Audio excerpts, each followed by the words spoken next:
From the wide open spaces to the canyon near you, Wyoming.com is reaching more homes and businesses than ever before. For more than 25 years, we've aimed to provide the best internet and phone service to meet the needs of our customers all across the great state of Wyoming. Now it's getting even better. Wyoming.com, expanding to an area near you. Wyoming.com. We're out there.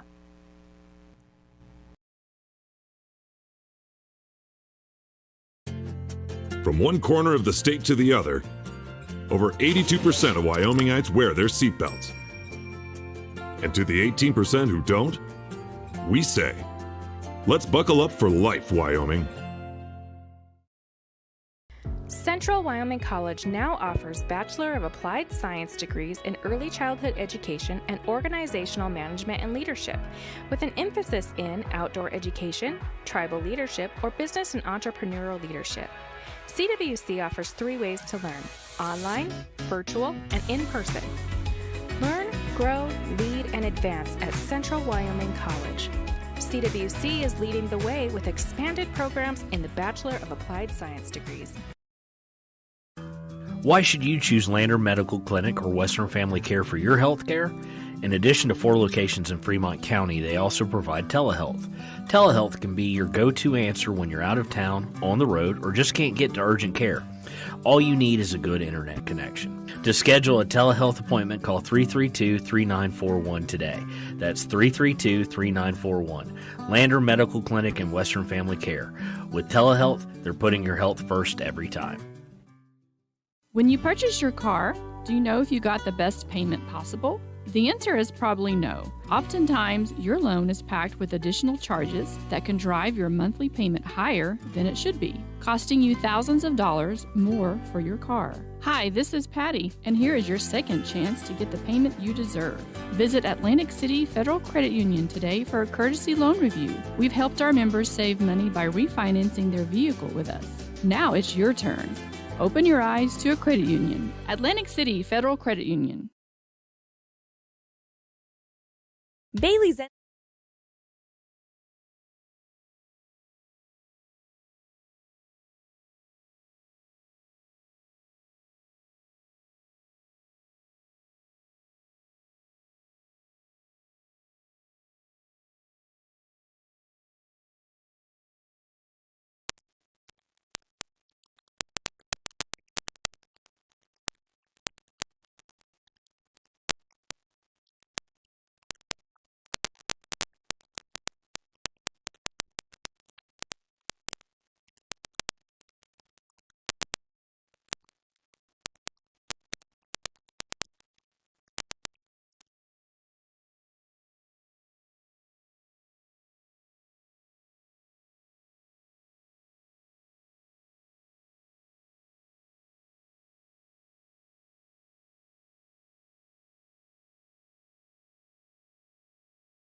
Test 1 2 1 2.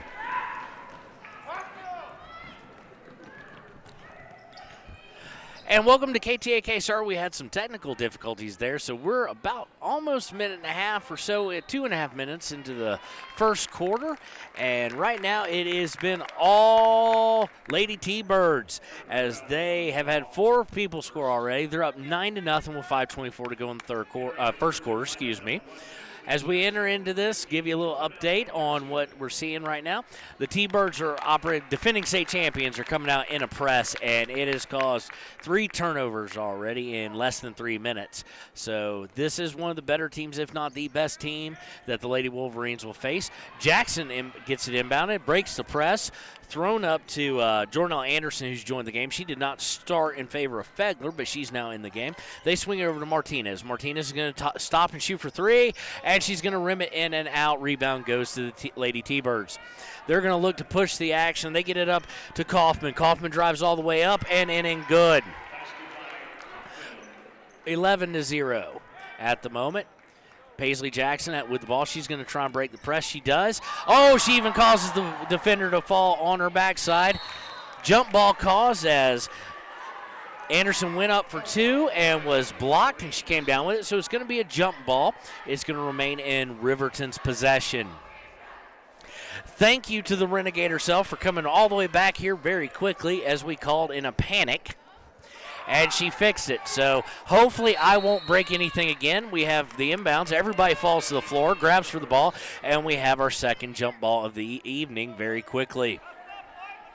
This time, of course, on the alternate possession arrow, it will stay with the Lady T-Birds. T-Birds are going to bring it up. I will get these names at some point in time. T-Birds are going to set up their offense. It's been very effective. They're going to swing it around the horn and back up to the point. They take a step back, does Shalabs. She's going to throw it over to DeLong. DeLong gets it to Kaufman, who fumbles with it a little bit, then gains control, but gets it back over to Shalabs. Shalabs dishes it out for a three, and it is good. Once again, second three of the night for Bowden Lindenhall. And quickly, we are at 14-0, Lady T-Birds. Lady T-Birds set up their press. Jackson to inbound. Jackson's going to look for Camden Sheets first. She can't find her. We're getting close to a 5-second call, and we have a 5-second call against the Lady Wolverines. The press of the Lady T-Birds is extremely impressive. Even though she won't go live with us tonight, we are going to give a shout-out to Leanne, our office manager, who's working the camera for us tonight. T-Birds inbound. The inbound goes to Kaufman. Kaufman's going to shoot over for a corner three by Lindendahl, and she misses that. Jackson comes away with the rebound. Jackson trying to push the issue, gets it to Martinez. Martinez is going to stop, look at three, decide to pass over to Sheets, who gets over to Fegler. Fegler's going to look in the post and feed it into Anderson. Anderson with a miss, and the rebound goes to the T-Birds. No second chance opportunities given up by the defending state champs. They break. They missed the shot, but we're going to have a foul, I do believe, on Fegler, which is going to send Madison Kaufman to the line for two. The foul is indeed on Fegler. That is her team first of the half. Madison Kaufman is going to be set up for two shots. Takes a couple dribbles, puts the first one up, and it is pure. 3 points for Madison so far. A lot of spread scoring here. We've got 5 players have started, and Coach McIntosh has seen enough. He's going to call a timeout, and we're going to take that timeout with him. The score is 15-0 in favor of Cheyenne East here on KTAK. Riverton Wolverines football. For over 50 years, Bailey's has become the name you can trust. With Pit Stop Travel Centers, you can fuel up and stock up on trip snacks at locations all over Fremont County. You can also put your trust in Bailey Tire and Auto for service and to keep handy for those times when your luck runs out on the road. Refresh at the Speedway Cafe with a dine-in meal or a round of carry-out with a variety of specials to keep you going. Go with Bailey, go Wolverines. And we're back here on KTAK at the Bill Stranigan Basketball Classic, the final girls game of the Classic between the defending state champion Cheyenne East Lady Thunderbirds and the Riverton Lady Wolverines. With 3:43 to go in the first quarter, is 15-0 Lady T-Birds. Kaufman will go to the line to shoot the second of her 2 free throws after she was fouled by McKay Fegler. Her second shot is up, rattles in and out. Martinez away with the rebound. Rebound goes, she feeds Jackson, who's going to bring it up. Just a little bit of token pressure by Kaufman. Over to Sheets. Sheets takes a little bit of a drive, doesn't shoot. Gets it Jackson, who does, banks it in and gets the first points of the night for Riverton. Cheyenne East quickly back down to set up their offense. They're going to swing it around the horn. They're taking a look. Lindendahl with the ball. She gets it over to Kaufman. Kaufman drives down, tries to get in the post, fumbles with the ball. I think we're going to have yet another jump ball perhaps, and we do, and we're quickly up to 3 of those today. Special shout out to Sky Sanderson, who gave us a call, gave her mom on the camera a call and said, hey, you're not coming through on the audio tonight. So, and of course the Renegade came roaring back in and got us fixed. Possession arrow went to Riverton, but they immediately turn it over. Layup is put up by Lindendahl. She misses, but she's going to be fouled by Paisley Jackson. So that's going to be Jackson's first, team second on Riverton. Actually, excuse me, yes, they did call it on Jackson. I thought they held up a 1 and a 0, and that had been Fegler's second. So Lindenau is going to go to the line, shooting 2 to add to her game-high 6 points for anybody on the court. She puts the first one up, hits the front of the rim, off the back of the rim, and out, no good. So she is now 1 for 3 on free throw attempts. She's going to take a spin and no dribbles and put it right back up, and that one is pure. She has 7 on the game, 16-2 now. Lady T-Birds. Inbound, they set up their press. They're going to get another steal there. Nice steal by Shalabs. Shalabs is going to find Lindenhall. She shoots for 3. She's going to knock it off the front rim and out, but offensive rebound. They get it back to Lindenhall, shoots for 3 again, hits the front rim again and off. Rebounds gathered up by Sheets. Sheets is going to bring it up. Good part about a miss is no chance to set up the press. She swings over to Jackson. Jackson ignores the screen set for, goes baseline, tries a very bad reverse layup, and it misses everything. Leads to a fast break. Lindenhall puts the fast break up, and good. 18-2 with 2:27 to play here in the first quarter. This press is set up again. Jackson is going to be trapped along the sideline. She's trapped. She gets it back to Sheets at the corner line. They try and feed Jackson. Another turnover by Riverton. Lindenhall is going to dish out to the fresh end. DeLong. DeLong is going to miss for Cheyenne East, and we're going to have a foul, it looks like, on Jackson in the corner going for the rebound. That's going to be her second, the third team foul of the evening. Inbounding for the Lady T-Birds is going to be Shalabs. Jackson comes out for a substitution. We'll get to that in a second. Shalabs inbounds it. Gets the ball right back in the corner for 3. In and out. Rebound goes to the floor, and we may have a foul or walk. No, we have a walk on Jordanelle Anderson. She went for that rebound and fell down trying to get it. Picked up her pivot foot, and that's going to be another turnover. Cheyenne East setting up on the baseline, their inbound play. They're going to look inside. They don't get it. They get it out to Lindendahl. Lindendahl is immediately fouled by Jordanelle Anderson on a hand check. So that's going to be the team fourth and her first. And that's going to quickly even up the team foul count. The Thunderbirds got off to a very quick run on fouls. I'm missing one of those on who it was on, so we'll figure that out as we go. Izzy DeLong with it up at the point. She's going to get over to Lindendahl. Lindendahl's looking to very heavily defended. She's fouled again. This time it's going to be a hold by Gracie Olheiser. You can definitely tell with Lindendahl being the quick points out of the gate, 9 of their 18, 50%, that Riverton's paying close attention, and maybe due to the tired legs, having to do a little more with the arms than the legs. Inbound goes to Lindendahl, but Anderson's able to make a great play and keep the pass from hitting her right under the basket and tip it out of bounds. It's going to remain with the Thunderbirds here with 1:50 to go in the first quarter. Little bit of size now in Dari Jardine, just so you know, is by far the tallest player on the court and probably the tallest of the two teams. They feed it in Jardine off the inbound. She turns around and with nobody able to get a hand really up and to block that, gets it easily in the basket. She now has 4. The press set up, but the Lady Wolverines are able to break it. Olheiser is on the right. She's able not find, but it quickly rolls over to Anderson. And one, a nice shot. I'll tell you what, Jordanelle Anderson we've seen for the past 3 nights. She has been Mrs. Intestinal Fortitude. She has come to play and play tough, and she's able to get the hoop and the harm there for the Lady Wolverines. She's going to have a chance at one more. That foul went against. 15 foul. Still looking for them to put that up. They still haven't put that up. So Jordanelle Anderson's going to take her free throw here, and it is up and off the back iron, rebounded by Cheyenne East. Still don't know who that foul was against whatsoever. It's not on the scoreboard yet. So the Thunderbirds come up. The Lady Thunderbirds going to swing it over the corner. Izzy DeLong for a 3 from long range off the front of the rim. Rebound by, once again, Jordanelle Anderson. She swings out to Fegler, who gets it up to Gracie Olheiser.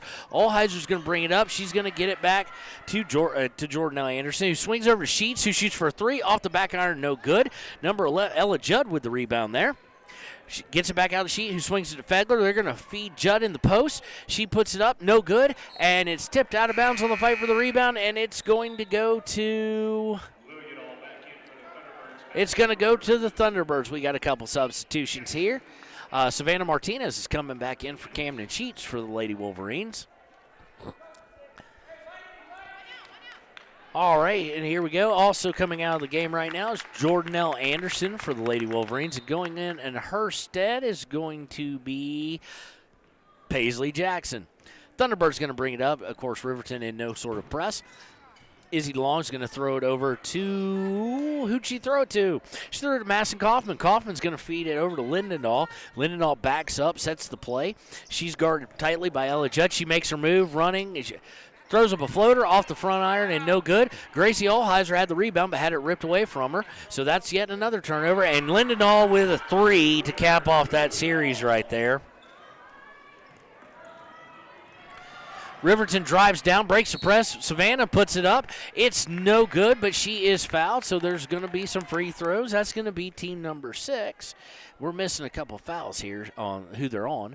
That number is going to be on number 13, Izzy DeLong. I do believe that's her first. It is. Savannah Martinez takes a couple dribbles, puts the first one up, and good. That is her first points of the night. Of course, last night she was absolutely our player of the game as she had 24 points against Sheridan. Martinez takes a couple dribbles, puts the second one up, and good. Inbound by East. East is going to look to push a little bit. Ball in the hands of Lindendahl. Not surprising there. She is by far the leading scorer right now. She drives, puts it up for 2. She's going to miss there. Rebound's going to come to Paisley Jackson. She has it, but she gets it stolen away as the quarter ends. So as the quarter comes to an end, it is 23-6 in favor of the defending champions, Cheyenne East Lady Thunderbirds. We're going to take a break real quick. We'll be right back with the Bill Stranagan Basketball Classic on KTAK.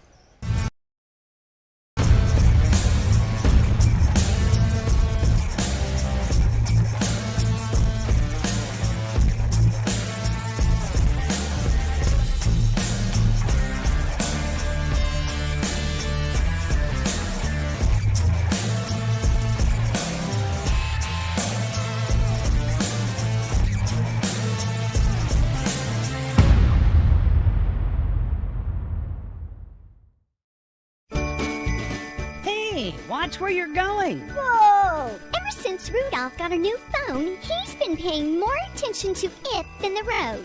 I don't even think he realizes how dangerous it is. Come on, man. Rudolph, it's not very bright to be distracted during flight. Pay attention, keep it straight. Put your device down. It can wait. No elves were harmed in the making of this commercial. Stop the texts, stop the wrecks. Brought to you by WYDOT. And we're back on KTAK with the Lady Wolverines versus the Lady T-Birds. Special thanks go out to the Lady Wolverine cheerleaders here as they're all dressed in their Christmas finest with the Santa hats and a little bit of tinsel or whatnot around the bottom of the cheerleading skirts. They just gave us an entertaining dance number. We're going to start off with Lady T-Birds with the ball. They're going right to left on your radio dial. By the way, if you're watching on Wyatt Today Facebook page, East is in there black with a blue trim. They're going to kick it over to the left side for a 3. It's going to be short. It is rebounded by Lindendahl. Lindendahl's going to swing it over to Schlab. Schlabs is going to try and drive the middle. She's going to kick it back out to Kaufman for 3. No good. Rebound once again by East. East is going to drive it in. The shot is up and good for Jordan Jones. To start the scoring here in the second quarter, long pass by Paisley Jackson to get it into Martinez. Martinez gets it back to Jackson to break the press. Over to Olheiser. Olheiser finds Ella Judd. Olheiser gets the ball back. She's going to dribble towards the middle and kick it out to Fegler. Fegler takes one dribble, almost gets it stolen to Jackson, and it is stolen for the 9th turnover of the game by Riverton. Here comes East very quickly. They're going to kick it over to Kaufman. Kaufman's going to drive, go up for 2, and is good. Excuse me, that was Jordan Jones. She's on a little streak. If you're a fan of the old NBA Jam video games, one more score and she'll be on fire. They set up the trap as Jackson tries to come over the timeline. They try and get the steal, almost do, but they're going to be called for a block. That foul is going to be on number 23 for the Thunderbirds. That's Lindendahl, leading scorer with 12 so far. That's her first and the team's 7th. So the rest of the half, Lady Wolverines will be shooting 1-on-1. Chance to cut into this 21-point lead. 27-6 with 6:52 to play in the first half. Anderson substitutes right back in. Ella Judd takes a needed breather, and Jackson's going to spin the ball, do her little one-step, two-step with the right and left, and put the free throw up, and it is way off target to the left. Misses the rim completely, and East comes away with the rebound. East is going to be looking to drive. They do drive right down the middle. Almost a walk there, but not called. Jordan Jones drives to the middle again. They kick it out to the corner. From the corner, a drive by Shalab. She puts it up. The shot is no good, but there is going to be a foul. I do believe that foul is going to be on Jordan Anderson. Her second, I do believe. And the team's 6th or 7th. The 6th. So she's going to go to the line to shoot 2. First shot is up, and it rolls in for number 10, Brady Shalabs. Her first point of the second quarter. She puts the second one down, dribbles, puts it up in pure. So now the lead is now at 29-6 with 6:38 to play in the half. Jackson able to come through, no real press set up. She hands off to Martinez on the right side. Riverton going left to right on your radio dial. Savannah picks up her dribble, goes cross court pat to Sheets. Sheets is going to take one dribble, looks to shoot, gives it up to Jordan Anderson, who is stuffed. East comes away with it. Now they've got numbers, 4-on-2. They're looking underneath. They feed it to, but what a play by Paisley Jackson. Paisley Jackson was able to sprint down the court and intercept a pass that was a little delayed as they were trying to find Cassat. Or Cassat, I don't know which one, but we'll go with Cassett. Trying to feed Cassett down on the post and made it where it goes out of bounds harmlessly instead of points. East will maintain the ball. They set up on their own baseline. They're looking to inbound it. Inbounder is Shalabs. Shalabs gets it, throws it pretty deep into the front court to Madison Kaufman. Kaufman's going to swing back to Shalabs. Shalabs drives the bucket. She misses in and out. Rebound by Jackson. Jackson is going to methodically bring it up. No press, obviously, after the miss. Jackson's going to look to drive to the right. She gives it off to Fegler. Fegler dribbles it back up to the top. Gets it to Martinez. Martinez from way downtown is good. Her first 3 of the evening. Maybe she can get on fire. East, not wasting any time, comes all the way down. They get up a shot and a foul. That foul is going to be on Martinez, I do believe. That will be her first, team 7th. So both teams now in the bonus. Any foul will be a 1-and-1 for either side. Going to the line is going to be Kaufman. I can't tell because of the ponytail which one, Haley or Madison. I do believe Madison. The first point is up and it hits a lot of iron, but it goes through, and it is indeed Madison Kaufman, as if she heard us and looked over to us to show her number. So Madison Kaufman with 1 free throw. Second one is on the way. It is up and off the back of the iron. Rebound by Fegler. Fegler immediately trapped and loses the ball for the 10th Lady Wolverine turnover of the game. Coach McIntosh with his hands folded, not real happy about that. Not a lot of care put into taking care of the basketball there. Of course, this is the defending state champions with one heck of a press. All right. Shalabs is going to look to inbound from right next to Coach McIntosh. She's going to inbound it to Kaufman. Kaufman's going to look to throw it over to Jones. Jones is going to look to drive the lane. She kind of loses her own feet. Fans want to travel. They don't get it. And the rebound the steal goes to Engstrom. Engstrom tries to feed Paisley Jackson. It's tipped out of bounds by East. So Jackson will inbound it. She gets over to Fegler. Engstrom, as I just mentioned, is checked into the game for the first time. Fegler's going to bring it over the timeline. They're going to spread it out, see what they can do. And there's another steal by East. East is going to drive it down. Jones, Jones is unable to score, but the rebound goes off of Riverton and out of bounds. So East will keep the ball here. Fegler's going to come out now, and Anderson's going to check in for the Lady Wolverines. As Jones is going to look to inbound the ball. She gets it into Shalabs. Shalabs drives and is fouled. That foul is going to go against number 15. That's going to be on Jordanelle Anderson. That's going to be her 3rd already. And right now her intensity is greatly needed, but Coach McIntosh immediately is going to the bench, going to put Judd in, as he really can't leave Jordanelle in there because it could be a very short evening if she stayed in there, got 2 more quick ones. So going to the line is, I do believe, Shalabs. I can't see the full number. She puts the first one up. It was indeed Shalabs. She missed the first end of the 1-on-1, so it's going to remain 30-19. Quickly, Riverton brings it up over the timeline. She goes to Jackson up top. It goes to Martinez. Martinez is going to shoot another long three, and boom! So if she can get hot, things could change for the better really quickly. But East wasting no time. They get it all the way down the court to Jones. Jones from 15 feet is going to miss. Martinez is going to pull away the rebound. She's going to take it herself up and over the timeline. She's immediately looked to be trapped. She's going to swing over to Engstrom. Engstrom over to Paisley Jackson. Shoots for two. Misses everything. Rebound by East. East is very quickly bringing it down. East is going to feed it over to number 5, who's going to lay it up and in. Score by Madison Kaufman, her 6th point of the game. Inbound at 32-12, 20-point lead for East here with 4:25 to go. Jackson brings up over the timeline, almost has it stolen, but Jones cannot maintain possession. It goes harmlessly out of bounds. It'll stay with the home team. So right now in this second quarter, Savannah Martinez has 6 points, and she is the only points of the second quarter for the Riverton Lady Wolverines. Oh, and on the inbounds, Maddie Fozzie's having a hard time keeping her dribble. She picks it up but doesn't stop the feet from moving, so that is yet another turnover on the travel. East is going to inbound the ball. Shalabs brings over the front court from back court to front court. She swings it down to the right corner to Kaufman. Kaufman's going to look to feed the post, kicks it right back to Kaufman. Kaufman with a runner is no good. Fegler with the rebound. She's able to take it. She brings it up, gets over to Fossey. Fossey's going to bring it up. She gets it. Savannah Martinez well away from the basket. Don't think Martinez will shoot for three from there. She's going to bring it up a little bit closer. As soon as defense gets some press, that she swings over to Fegler. Fegler over to Engstrom, and they swing to Fossey, who loses the ball, try and dives out to get it, but yet another Riverton turnover. All right, we got a little bit of break in the action.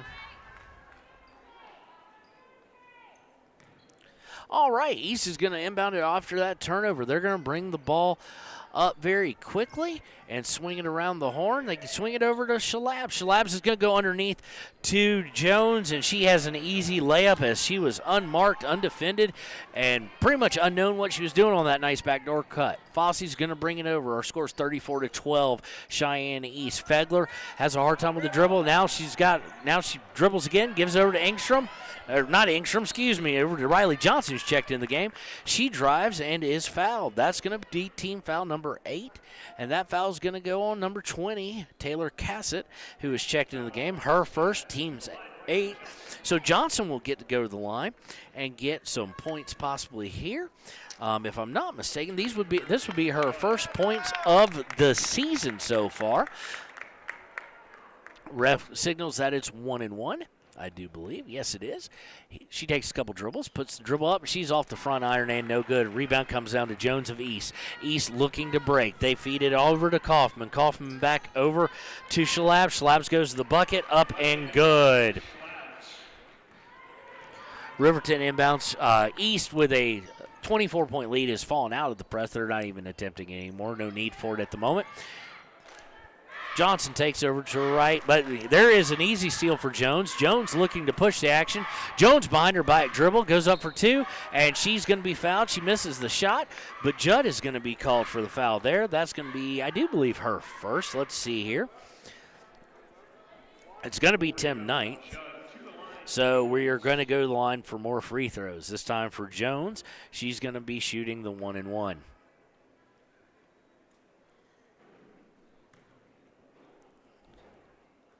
First one is up and good. That's her 7th point of the first. Excuse me, not the first half. That's her 9th point of the first half. And the referee gets the ball. She takes one dribble, puts it up and in. So now she's got 8.5. She's up double digits already with 10.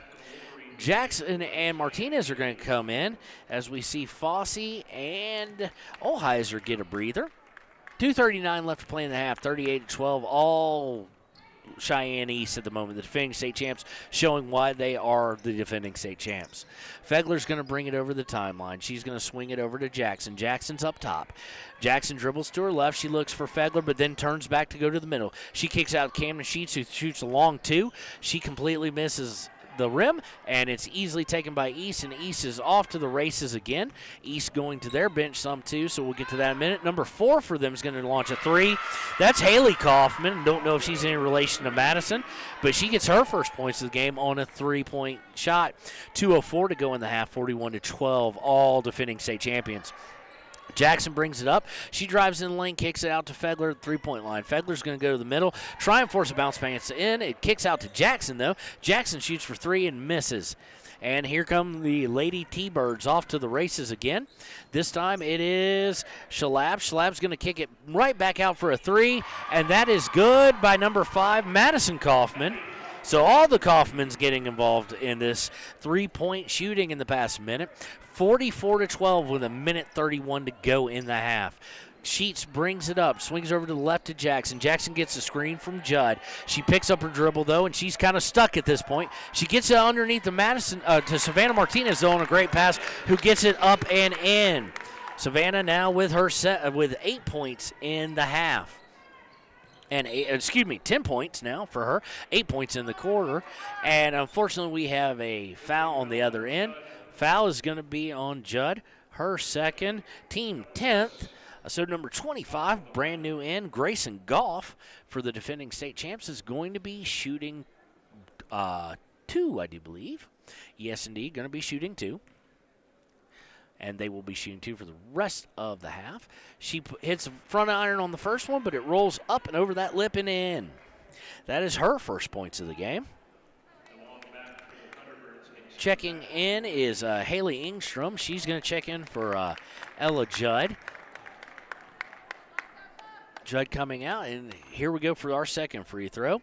Free throw is up, and once again rolls right over the front rim, and good. So she's now got 2.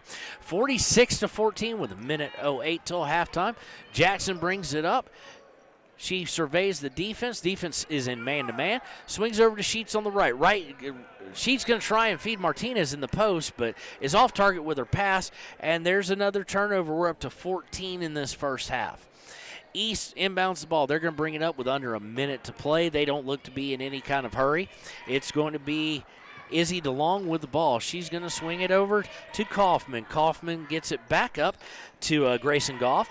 Swings over number 4, who shoots for 3, misses everything. Rebound is going to be gathered up by Jackson, and Jackson is trying to get off the races. Feeds it up to Haley Engstrom. Engstrom driving to the hole, puts it up, and it is good, and we've got a charge, though. Charge taken by Grayson Goff. It's going to be interesting to see if the basket counts, though, because she kind of came down on her. They're calling a charge, and he's saying it doesn't count. So that is a wee bit questionable from a new ref we haven't seen so far here at Riverton, as it did look like she did charge, but she got her on the way down. So 25 seconds left. East has the ball. They drive down. They're running a little bit semblance of a weave up top. Izzy DeLong drives. She puts up the 2, and she is going to be good. 13.5 seconds to play. Riverton bringing it up. We go under 10 seconds. They're going to swing it over to Martinez. Martinez is going to take a long 3. Misses everything. East escapes the rebound. They're in no hurry. They're not going to do anything as the seconds tick off, and we go to half. Your score here from Wolverine Gymnasium at Riverton High School.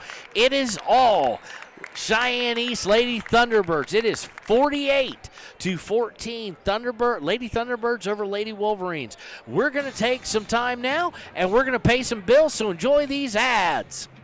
Community Health Centers of Central Wyoming has locations across Fremont County ready to serve you at Du Bois Medical Clinic, Riverton Community Health, and Lander Community Health Pediatrics. We accept all forms of insurance, including Medicaid and Medicare. Are you struggling to get medical care? Ask for their sliding fee scale. From family medicine to pediatrics, Community Health Centers are here to serve you. Call 307-463-7160 or visit chccw.org to schedule your appointment.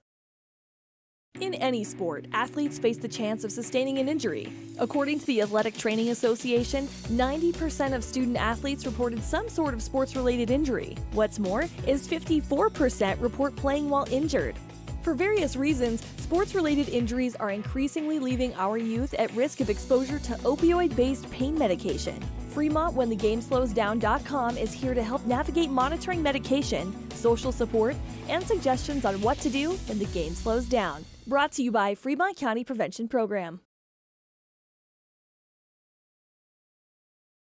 Is your resolution this year to be healthier? You may have made a commitment to improve your physical health, but don't forget about your financial health. Atlantic City Federal Credit Union is listed as one of the healthiest credit unions in the U.S., and we are the healthiest credit union in Wyoming, according to depositaccounts.com. Don't risk having your accounts anywhere else. Become a member today and accomplish your first resolution by becoming healthier. Financially speaking, that is. Federally insured by NCUA. Open your eyes to a credit union. Atlantic City Federal Credit Union.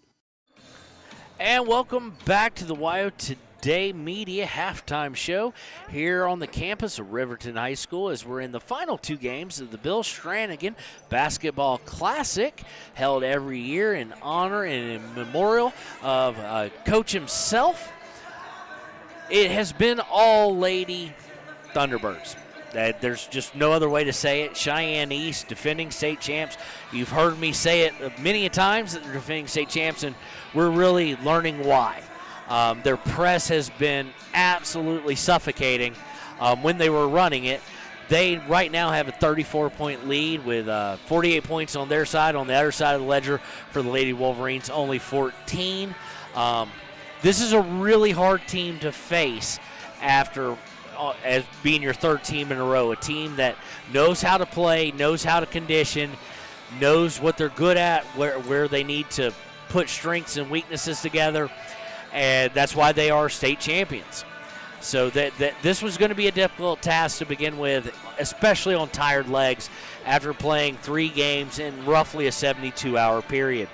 On the Cheyenne East Thunderbird side of the ledger, we've got a lot to go through here, but they entered the quarter with 23, left it with 48. Riverton entered the quarter with 6, left it with 14. So we're going to go over some individual stats here right after this quick break on WTAK. Why should your new floor come from Carpet One? Because we're passionate about the spaces our neighbors call home. We're part of your community, and we're also part of the world's largest cooperative of independently owned and operated flooring stores. So you can be sure you'll get great selection and outstanding value with every installation. Whether it's carpet, hardwood, tile, or luxury vinyl, our experts take the guesswork out of choosing the right floor. We're your local Carpet One Floor and Home, the one store for your perfect floor. Gotchi Rehabilitation and Wellness knows what it means to be on top of your game. For over 60 years, Gotchi has led the field in providing physical therapy, occupational therapy, and wellness in Thermopolis and their facilities in Worland, Basin, Cody, and Shoshone. Whether you're recovering from an injury, deconditioned, post-stroke, or just looking to take control of your health, you'll find years of dedicated experience paired with personal care at Gotchi Rehabilitation and Wellness. Learn more at gotchi.org. Well, welcome back to Riverton High School and continuing KTAK. I will get that right at some point. It's a K, not a W. At the Bill coverage of the Bill Stranigan Basketball Classic. All right. Right now, what we're looking at as far as scoring goes for the Riverton Lady Wolverines, Paisley Jackson has 2. She had those in the first quarter. Jordanelle Anderson has 2. She had those in the first quarter. Savannah Martinez has 10 right now. And she had 8 of those in the second quarter, and she is the only Lady Wolverine to score in the second quarter. Unfortunately, on the bad side of things, while the Lady Wolverines do have 14 points, they also have 14 turnovers, which has been a big part of the difference here. Most of them forced, though. It's nice to see not a lot of unforced errors, most forced by the full-court stifling press done by the Lady T-Birds. As far as the Lady T-Birds go, they've got Jordan Jones, who's got 10. Haley Kaufman has the one lone 3. Madison Kaufman has 9. Brady Shalabs has 6. Derry Jardine has 4. Izzy DeLong has 2. Bowden Lindendahl has 12, all of those in the first quarter. And Grayson Goff has 2. So right now, that's where it's at. Nobody on either team really in any kind of foul trouble, with the lone exception being Jordan L. Anderson, who has 3. Right now, the boys are warming up. We're going to have that pregame show immediately following the postgame show here on KTAK. Almost did it again. Leanne just shot me a look. This ought to be an interesting ball game. East has won both of their games so far in the tournament. Riverton is 1-1, pulling off the huge upset over the defending champions from Cheyenne Central and the currently number 2 ranked Cheyenne Central Indians. And then losing to Sheridan yesterday. Very low scoring game. Both teams leaving shots short. Quite often, sign of tired legs. And the score was only in the 40s and in the 30s for Riverton. So teams are back out here for the ladies, and we'll be right back with second half action here on KTAK. Your car or truck is an investment. When it needs repairs, you need someone you can trust to do the job right. Take it to Gunner's Automotive. They repair all makes and models of cars and trucks, from oil changes to brakes, tires, and more. Gunner's Automotive, 856-2288. Riverton's Hampton Inn & Suites is proud to sponsor our youth athletics in Fremont County. Fremont County school athletics provide our youth timeless experiences and lessons that can lead to success for life. Setting goals, teamwork, and hard work make young athletes into good citizens. High Plains Power is a Touchstone Energy cooperative. What does that mean for you as a Rural Electric Association member? It all comes down to 7 principles: open membership, one voice, one vote, member benefits, independence, education, cooperation, and community. To understand how it all works, we're headed back in time. In 1879, electricity was in major cities, but rural areas were out of luck. In 1935, President FDR made it possible for companies to build power lines to unserved areas. By the time we hit 1941, some 400 electric co-ops had been organized to serve rural America, just like High Plains Power. For more information, visit highplainspower.org.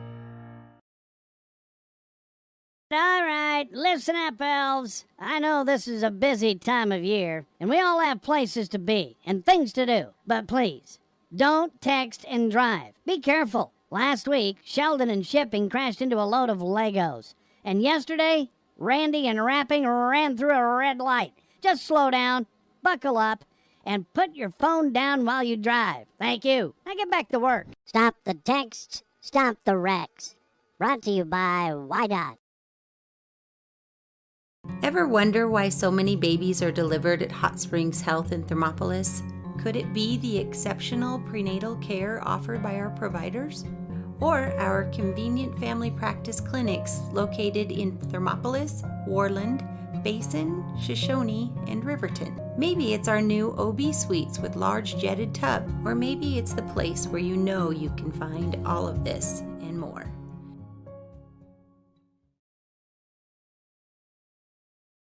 Hi, this is Terry Banker. I'm minister at New Hope Christian Church in Lander, Wyoming. We want to support the kids of this area academically, athletically, and spiritually. Our address is 630 Mount Hope Drive. Come to Sunday school at 9:30 and our worship service at 10:45. And welcome back to Riverton High School in Wolverines Gymnasium. The Lady Wolverines are on the court and ready for second half action. The interesting part is going to be to see not so much who wins or loses. That may be kind of in the bank already. But can the Lady Wolverines have a better second half on some tired legs? Right now, the deficit is 34, so let's see what that'll be at the end of the game. All right, here comes East onto the floor. Looks like we might have a little wet spot on the floor as they're doing a little maintenance. But they're going to continue on and walk off. Looks like that is taken care of. And here we go. Riverton Lady Wolverines are going to start the half with the ball. They're going to be going right to left on your radio dial. They are, of course, in their home whites. Martinez is going to look to inbound. She's going to inbound to Fegler. Fegler brings it right over the timeline. She's going to dribble to her left, get a screen from Sheets, but pull up her dribble anyway. Throws over to Olheiser, who finds Martinez. Martinez instantly double-teamed, and a turnover. Stolen away. They bring up Lindendahl for 3, and she's off target. Rebound goes to Judd. Judd's going to hand it off to Fegler, and Fegler's going to bring it up. No press set up, obviously, on a miss. I doubt we'll see a press the rest of the day. I do believe right now, yes, indeed, they are on, and that's going to be an offensive foul on Miss Martinez. The Thunderbirds 7-2-3, a little bit of a trap. They trapped Martinez. She threw an elbow into the gut of Lindendahl right in front of the referee. The referee instantly called that. That's going to be... PA announced traveling violation. It's not travel violation. They got Martinez on throwing an elbow in the corner. They signaled it over. Drive by East, and East puts it up and in. That's Brady Schlabs. Her first 2 points, and the first 2 points of the half. It's 50-14 with 7:14 to go in the third. Sheets is going to bring it over to timeline. She finds Martinez. Martinez dribbles up top. She's a little bit hesitant in this 2-3 zone. It's more like a matchup zone, actually. Martinez tries to throw cross court, and that goes completely out of bounds. And that's going to be 2 turnovers quickly with 1:01 to play in the third, 50-14. East brings it up and over. Schlabs has it up top. She's going to direct a little traffic to get Lindendahl to move, but then she goes over to the right, swings it over to Kaufman. Kaufman looking in the post, but decides to give it over to Jones to her left, swings it back to Lindendahl for a 3, and that one is good. 3 points by Lindendahl, and the lead grows to 39. Almost stolen there on a little bit of a lazy pass, but not, and possibly Brady Schlabs might have jammed her finger on that. She's shaking her hand pretty hard, but the inbounds is going to be by Fegler. Fegler's going to get it into Olheiser. Olheiser's going to take it to center court, swing it back to Sheets. Sheets gives it back to Olheiser. Olheiser goes to the middle to Judd, who kicks it out to Fegler. Fegler for 3, no good. Rebound by Lindendahl in the East. East is not really looking to push a fast break per se, but they are moving the court up with some purpose. Number 10 left wide open, but Schlabs decides not to take the 3. She swings over to Kaufman. Kaufman surveys the situation, feeds Jones in the post. Jones is going to do a quick turnaround. She's going to miss. Rebound's going to fall to, I couldn't tell. And Lindendahl gets the kick out for 3, and that is good. That rebound was by Dari Gerardine, who kicked out Lindendahl. So up comes Riverton. Riverton's going to throw it to Olheiser. Olheiser attempts a cross-court pass. We have another turnover and a steal. Taken all the way down and in by Schlabs. Her first 2 of the second half. 58-14. Inbound is over to Fegler. Fegler's going to bring it up and across the timeline. A little bit of a 2-3 matchup zone. Curved over to Sheets. Sheets is going to bring it up top, looking to beat the matchup zone. Lindendahl with good pressure. Jones with a steal and another turnover. Jones is going to look to push it. Jones is going to stop at the 15, hesitate, then drive the rest of the way up, and she misses a short layup. Rebound by Olheiser, who gets it over to Sheets. Sheets is going to bring it in. I can tell looking here right in front of me that we're about to have some wholesale substitutions for both teams. Sheets gets over to Martinez. Martinez cross-court pass to Fegler. Fegler over to Sheets towards the corner. Back up top to Fegler. Fegler's going to shoot from downtown. She's going to leave it short off the front iron. Quickly, East looks to get the ball out, and they get it down to Madison Kaufman. Kaufman pulls up. They swing it all the way to Lindendahl. Is she going to nail another 3? She is. Quick 9 and a half, and we're going to have a timeout, 30-second timeout by East. I think that's to get the wholesale substitutions, and we're just going to call it and let you pick up on who the subs are, as they all just got together, and we don't have all the numbers here yet to give you the names, but they are wholesale substituting everybody. Riverton is only substituting, it looks like, 3. So we're going to take a quick break here on KTAK. Score is 61-14 East. University of Wyoming quarterback Josh Allen is worthy of Wyoming. 23 plays into my first start here at the University of Wyoming. I dropped back, kind of went through a progression. I saw the middle of the field kind of open up. I decided to lower my shoulder. His helmet went straight into my collarbone here. We landed on the 20-yard line. At that moment, I knew something was really bad. So Josh's collarbone was pretty bad. He had broken in multiple places, and it required hardware fixation with the plate in order to get it back together. It was devastating news to me and my family, just knowing that, it could have ended 23 plays in. We had no question whether we could perform the surgery here, given our wide range of varying subspecialties within orthopedics. I would recommend Premier Bone and Joints. We apologize to Premier Joints. We'll be right back with them on the next break. Inbound is quickly to Riverton. Paisley Jackson's going to bring it up. Stop and pop from 15. She misses. The rebound goes to number 11, Gracie Oswald of East. She gets over to DeLong. DeLong brings it up into the front court. She's going to go left and right, go down the middle. She kicks it out to Oswald. Oswald kicks it over to up top, a drive, and an attempted pass, which is going to go off the knees, I do believe, of Sheets and out of bounds. Ball is going to stay with East, however. 3:51, and due to it being 61-14, we do have a running clock now for the rest of the game. So this should go pretty quickly here. Inbound by East, and they feed the post, kicks it out.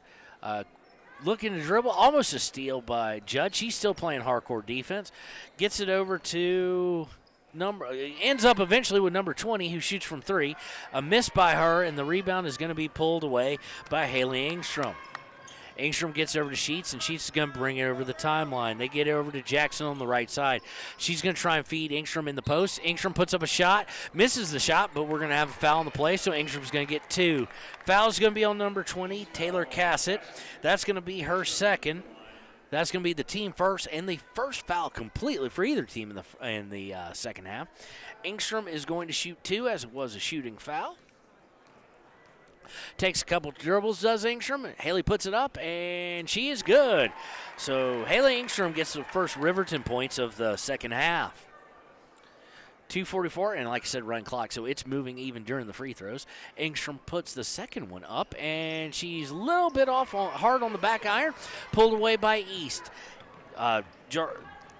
13 is going to bring it up. She's going to swing it over to 4. 4 is going to feed the post. Number 11 is going to go up and get 2. That's Gracie Oswald with 2. And again, the spread of the points. Granted, Lindendahl with most of them, but 4 people have scored now in this third quarter for East. Jackson brings up, swings it to the right to Jackson.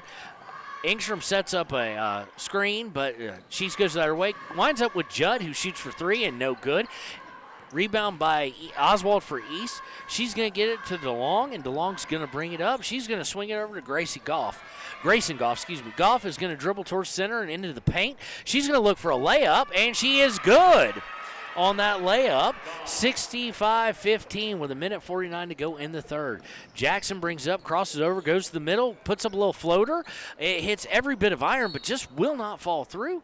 And we're going to have out of bounds on East, I do believe. It's going to stay with Riverton. And Martinez and Fedler return, as well as I'm missing one.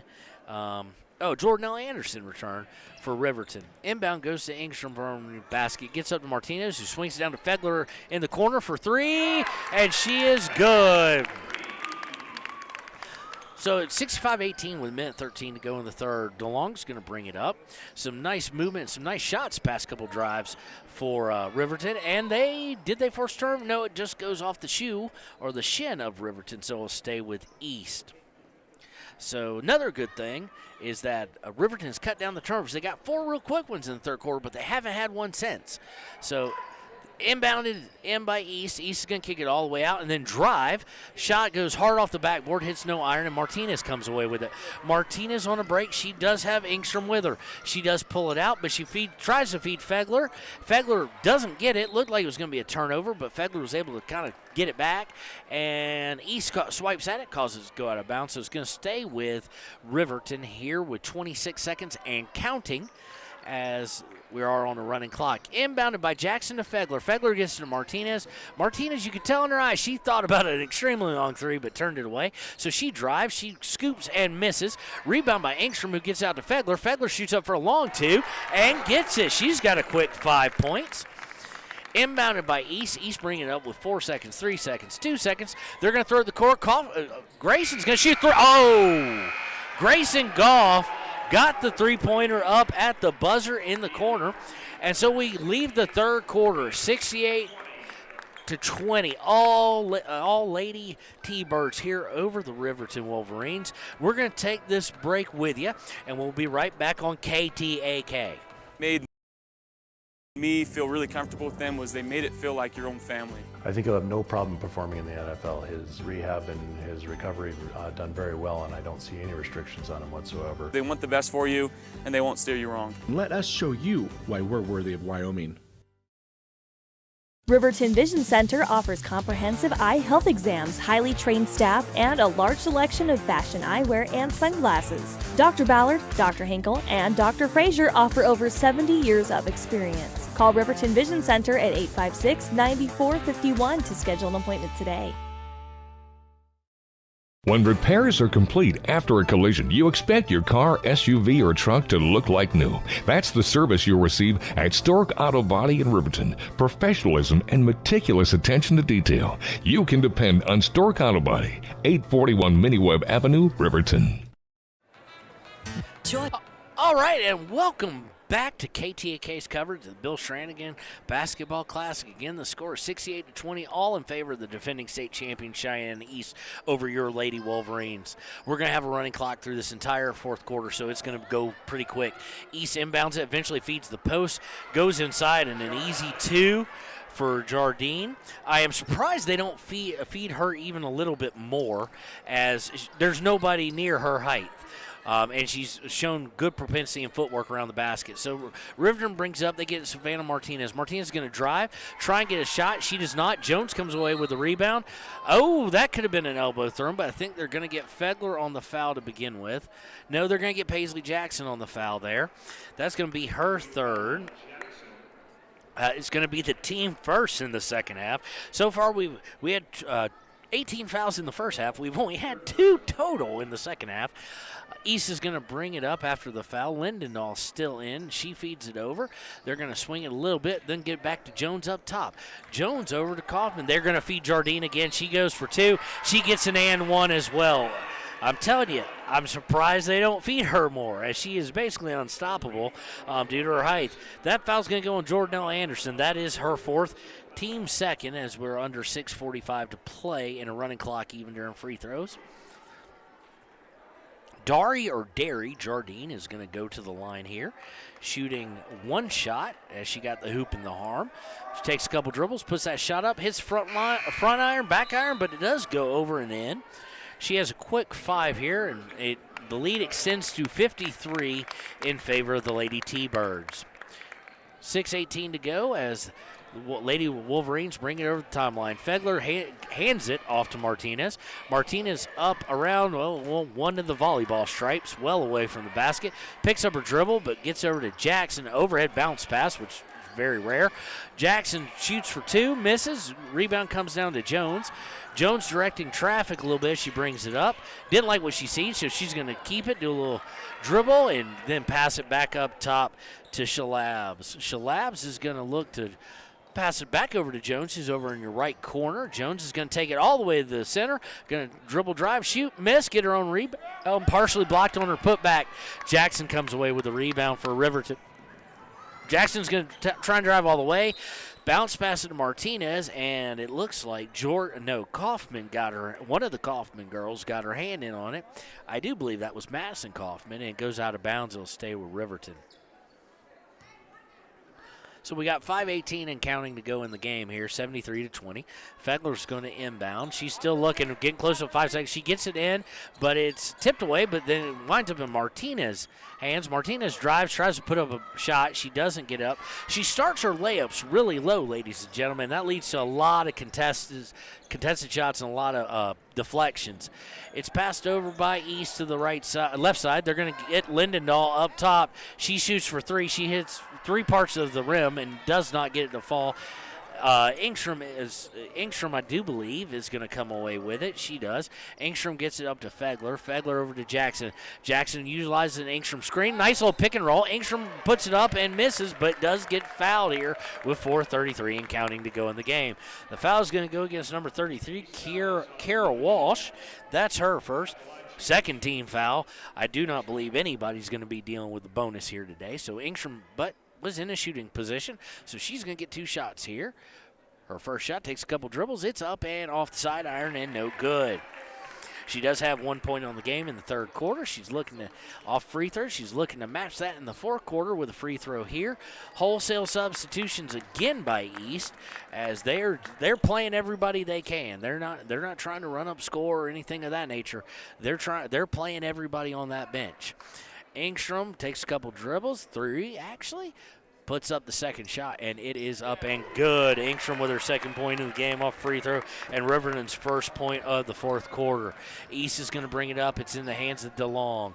DeLong is going to go back towards center, but then to her right, she's going to look to dribble drive. She puts a shot up. She's no good, and rebound by Fegler. Fegler's going to get it over to Sheets, who's back in for Riverton. She's going to bring it over the timeline with 3:25 to play. Martinez with a long 3.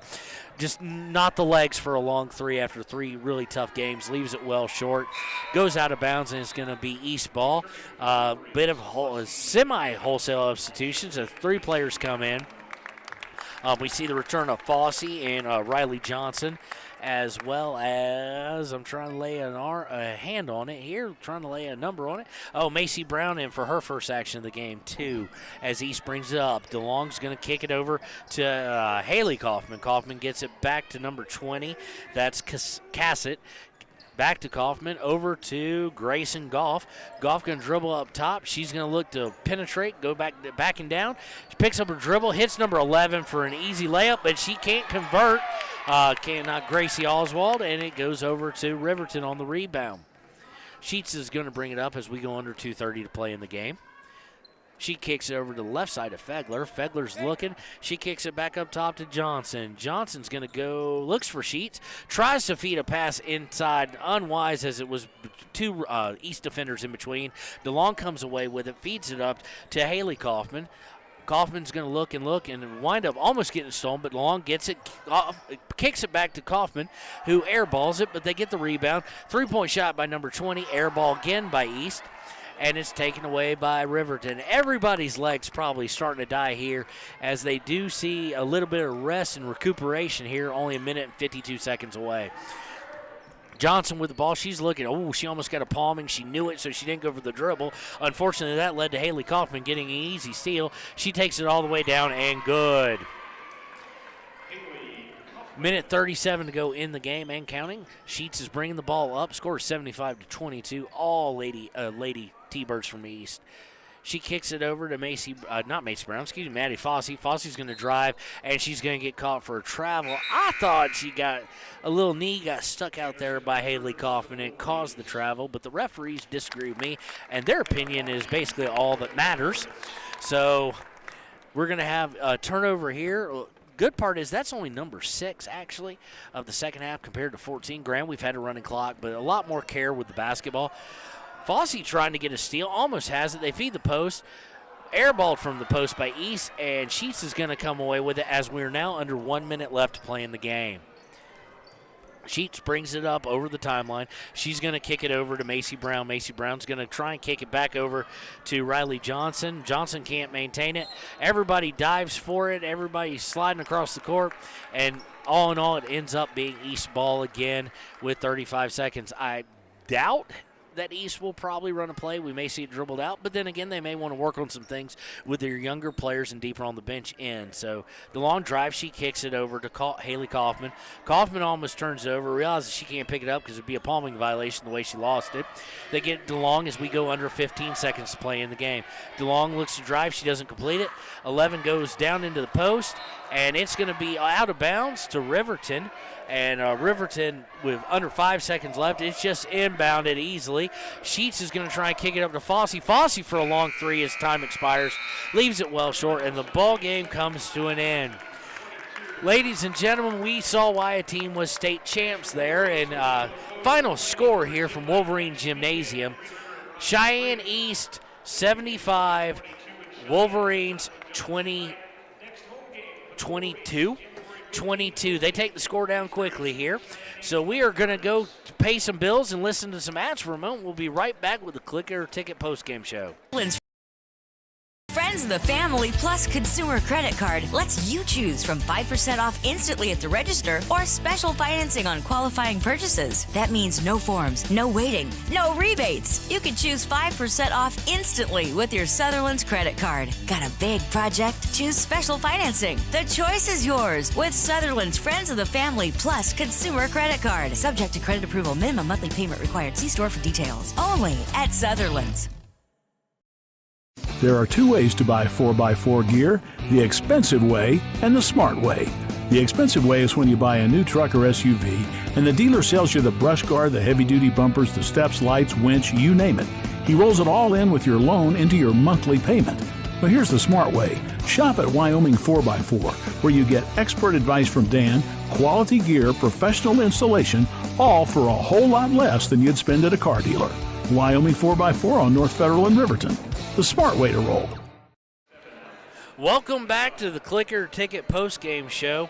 This was the final girls' game of the Bill Sheridan Basketball Classic here on KTAK, and it was over kind of quickly.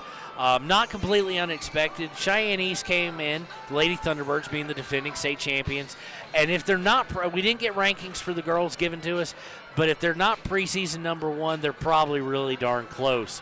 But we do have player of the game for you. Player of the game, once again, just like last night, it's going to be Savannah Martinez.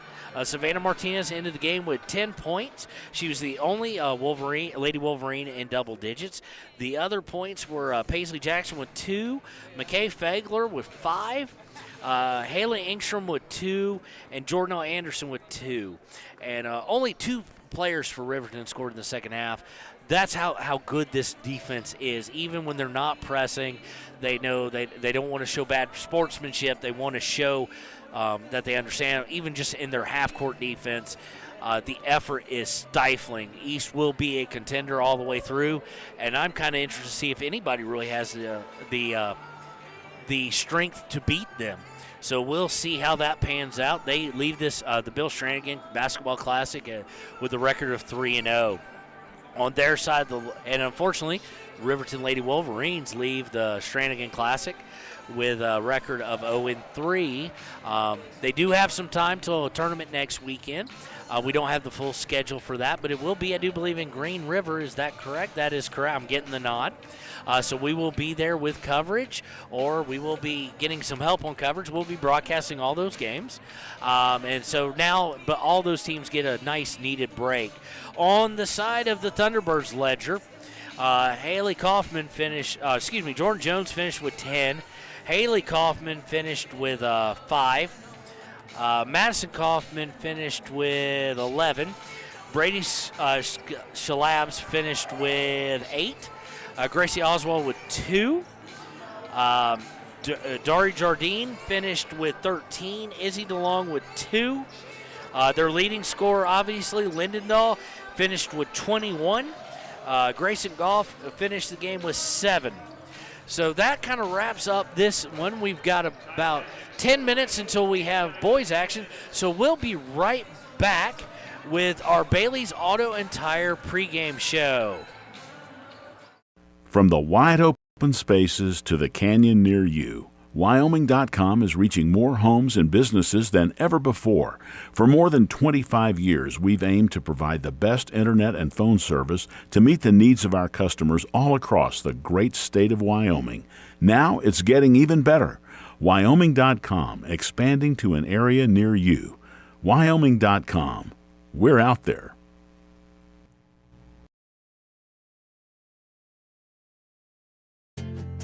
From one corner of the state to the other, over 82% of Wyomingites wear their seatbelts. And to the 18% who don't, we say, let's buckle up for life, Wyoming.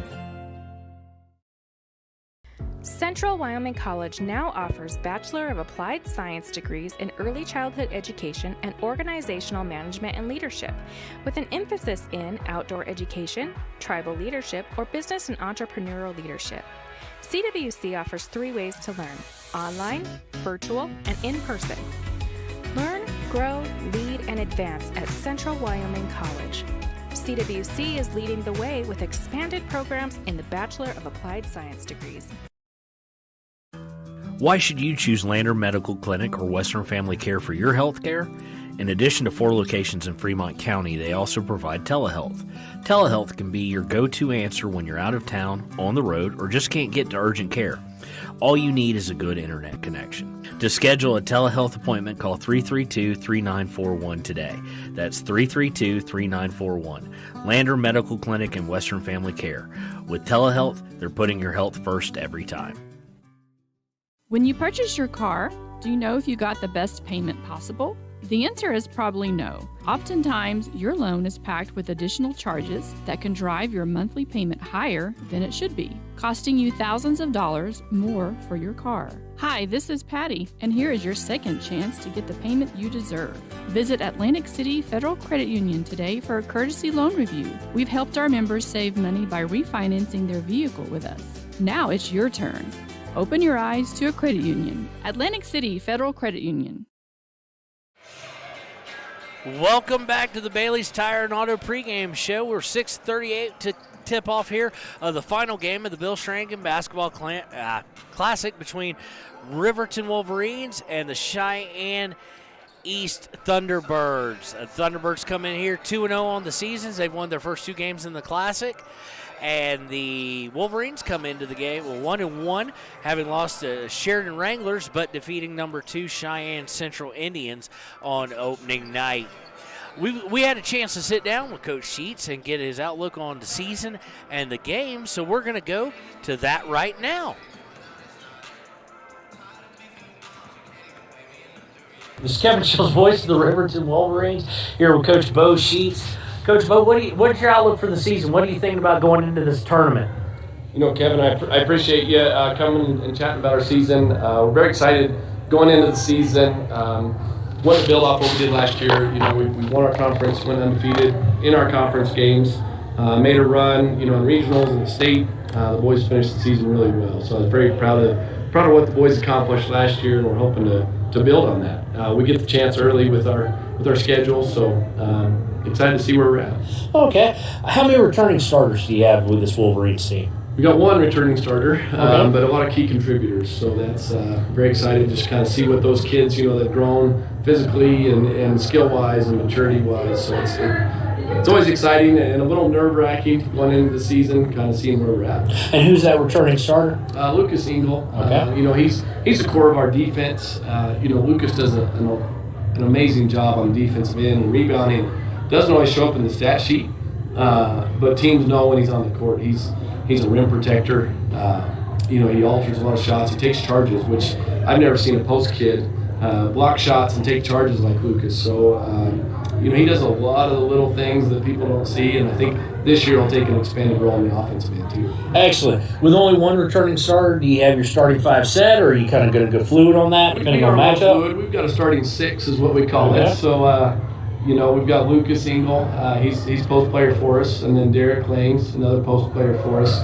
He's also a senior. Our other senior, we'll start with him, is Tanner Johnson. He'll be playing the 2 or the 3 for us. And then we got 2 other underclassmen that'll be starting for us. And those will be our 3 players, depending on the week. And so it's Jason Vincent, Kate Gabrielson, and Parker Paxton. Okay. And since I am new to the area, new to Wolverine basketball, what is kind of, would you say, your offensive defense philosophy is? I know some people like to press, some run a motion offense. Yeah. So we've changed, you know, a little bit as we've gone. Last year we had 2 solid post players. One of them graduated, and Jared's playing college basketball up here at CWC for our local junior college team. So it's fun to watch him, you know, a year after he's graduated. We got more of a 4-out-1 in this year. Derek's an aggressive post player, just a little bit undersized, so we like to have him step out away from the basket. You know, he's got great vision, so he's a little bit different post player. But again, we can run that 3-out-2 in or 4-out-1 in. Excellent. I know you've kind of already touched on your hopes of season to build off last year's success.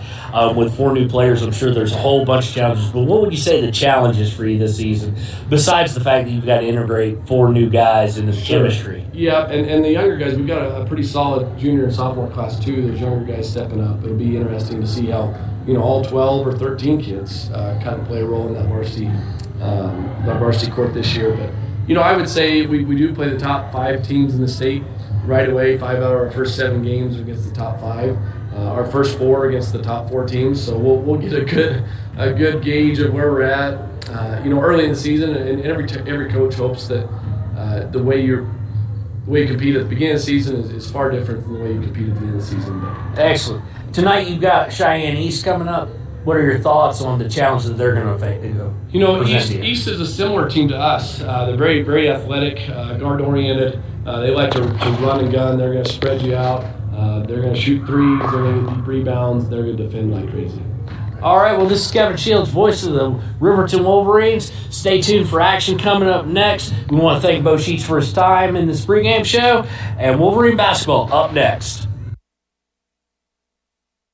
Bailey's Enterprises is a proud sponsor of Riverton Wolverines football. For over 50 years, Bailey's has become the name you can trust. With Pit Stop Travel Centers, you can fuel up and stock up on trip snacks at locations all over Fremont County. You can also put your trust in Bailey Tire and Auto for service and to keep handy for those times when your luck runs out on the road. Refresh at the Speedway Cafe with a dine-in meal or a round of carry-out with a variety of specials to keep you going. Go with Bailey, go Wolverines.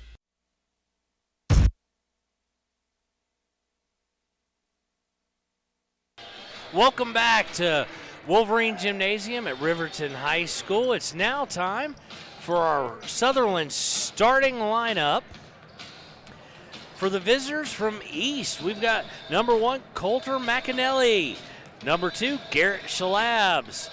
Number 11, Drew Jackson. Number 13, Tate Bishop. And number 35, Kaiser Jolly. For the hometown team, the Riverton Wolverines, we've got the same starting lineup that we had for the past 2 nights. We got number 0 at power forward, Jason Vincent. We've got number 12 at point guard, Parker Paxton. Number 20 at power forward, Derek Lang. Number 23 at small forward, Tanner Johnson. And protecting the rim, number 45 at center, Lucas Engel. We will be right back with the start of the game, the final game of the Bill Stranigan Basketball Classic here on KTAK.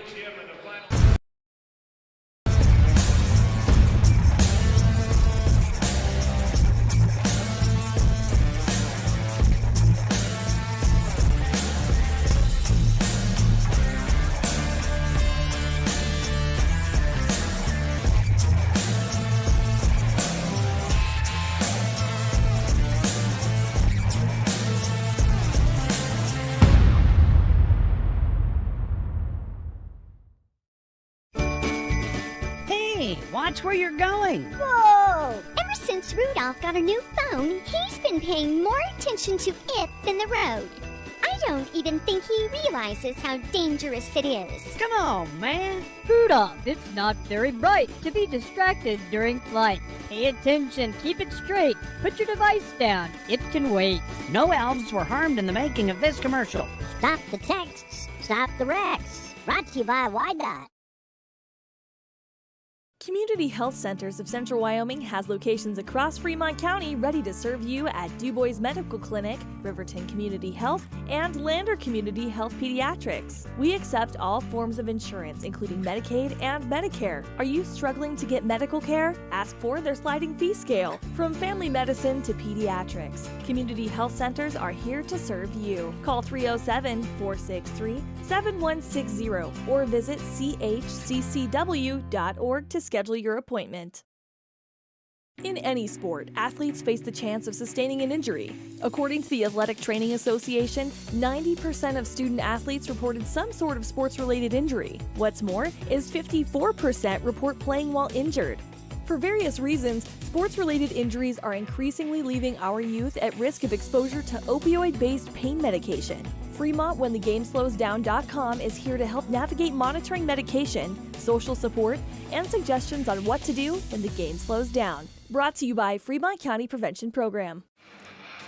And we are back, and it is time for the final game to tip off between the Riverton Wolverines and the Cheyenne East Thunderbirds. The East in their road. Sky blue, kind of a mixture of Columbia University and North Carolina, kind of split in between those. Riverton in their traditional home whites. The tip is up, and Engel is able to win the tip-off, but it does wind up being won by East. East is going to set up their offense. They're going to swing it over to Schlabs. Schlabs is going to look to feed the post. He does feed McAnally in the post, and he gets up and scores for 2 to start the scoring off. Paxton looking to break out really quickly, gets it up to Johnson. Johnson back to Paxton as they're going to set up the offense. Paxton hands it back off to Johnson, who swings over to Vincent, to Lang over in the corner. Lang looks to drive the baseline, gets it up and no good, but is going to get his own rebound and is going to find Engel on a cut, but cannot get it to him as it was deflected out of bounds by East. It'll stay Riverton ball. Riverton is moving left to right on your radio dial in their home whites with 7:24 to play. It's only 2-0. Johnson looks to inbound from the baseline. He gets into Paxson. Paxson swings to the left to Vincent. Vincent's going to look to the corner for Johnson. Johnson's going to bring it back up, get it out to Vincent. Vincent swings it all the way over to Paxson. Paxson looks to drive, but then kicks it back to Vincent, who gets over to Tanner Johnson, not Gus Johnson. Gus Johnson's an announcer. Vincent back to Johnson. Johnson for 3, no good. Engel fights for that board. It tips away. It tips to Johnson. Johnson drives in, puts up a 2, and is no good. Taken away by East. Rebounded by Tate Bishop. They're going to bring it down. Schlabs is bringing it down. He kicks it over to McAnally. McAnally for 3, no good. Rebound by Jolly. Jolly's going to kick it back out to Schlabs. Schlabs going to reset the offense for East with 6:45 to play in the first quarter. Schlabs patiently dribbles it up, swings it to the left, and gets it back, and they're just going to play pass here a couple times. Nice backdoor cut by number 11. He's up and good. That's Drew Jackson, his first point for East. A quick 4-0 lead for East with 6:26 to play in the first. Paxton's going to bring it over the timeline. He's going to angle right, but then cut back to the left, throw it over to Vincent on the left. Vincent's going to find Lane in the corner, just inside the three-point line. He's going to look to drive the baseline. He's going to stop. He's going to pump. He's going to miss everything. Johnson's able to get the rebound, gets it to Vincent. Vincent for 3, no good. Paxton goes flying in and takes the rebound away, gets it to Johnson in the corner for 3, and good!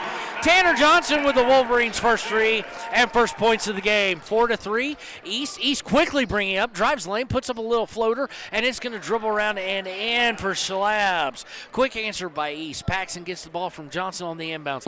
He's going to bring it up and then hesitate at the timeline as there was a little pressure waiting for him. He surveys it, gets to Johnson, who swings it all the way across court to the right to Vincent. Vincent almost palmed it, but was able to get his dribble under control and get the ball over to Paxton. Paxton drives. He's cut off by Schlabs. Comes back out and gets it over to Johnson. Johnson's going to get it over to Engel. Engel's going to shoot a 3, and he's going to be short. Rebound by East. East is going to look to break. Schlabs is driving down the middle. He looks to break. He's no good, but he is fouled there by, looks like it's going to go against Tanner Johnson. That's going to be his team first. With 5:16 to go, score is 5:16 to go in the first quarter. It is 6-3. Schlabs is going to dribble a couple times, put up that first free throw, and he is up and good for his 3rd point of the game. Schlabs approaching the free throw line again. He's going to get the ball from Mr. Referee. He's going to dribble it twice, put it up, and he is pure on that one as well. Quick 4 for him, 8-3. Visitors from East. Paxton gets the inbounds. He's going to bring it over the timeline as he looks to set up the Wolverine offense. The Wolverines are going to swing it over to the right to Tanner Johnson. Johnson's going to look inside for Engel. He's going to feed him. Engel cannot control it. He tries to save it, but he saves it out of bounds right in front of the bench, throwing it right in front of the bench of East. So it's going to be a turnover. First turnover of the night for Riverton. And in comes Gabrielson. He's going to come in for Johnson. Gabrielson's had a couple big threes the past 2 nights, none bigger than the 2 he shot in the second half in the upset of Central. He is going to be waiting at the timeline as Schlabs brings over. He's going to be waiting on defense and force Schlabs to dish it over to Mirich, who is fresh in. Mirich back over to Schlabs. Schlabs back to Mirich. Mirich kicks it all the way down to the corner to McAnally. McAnally up to Schlabs. Schlabs over to Drew Jackson for 3. He's no good. Rebound is tipped, and it's going to be up, and it's going to be off of East, so it's going to be Riverton ball with 4:36 to play in the first quarter. Lang inbounds at Paxson. Paxson looks over to the coach, asking for a play. Coach is actually talking to Gabrielson, so no communication on that one. Engel sets a screen. Paxson's able to drive. He pulls up from 17. He leaves it a little bit short, hits the rim twice and out.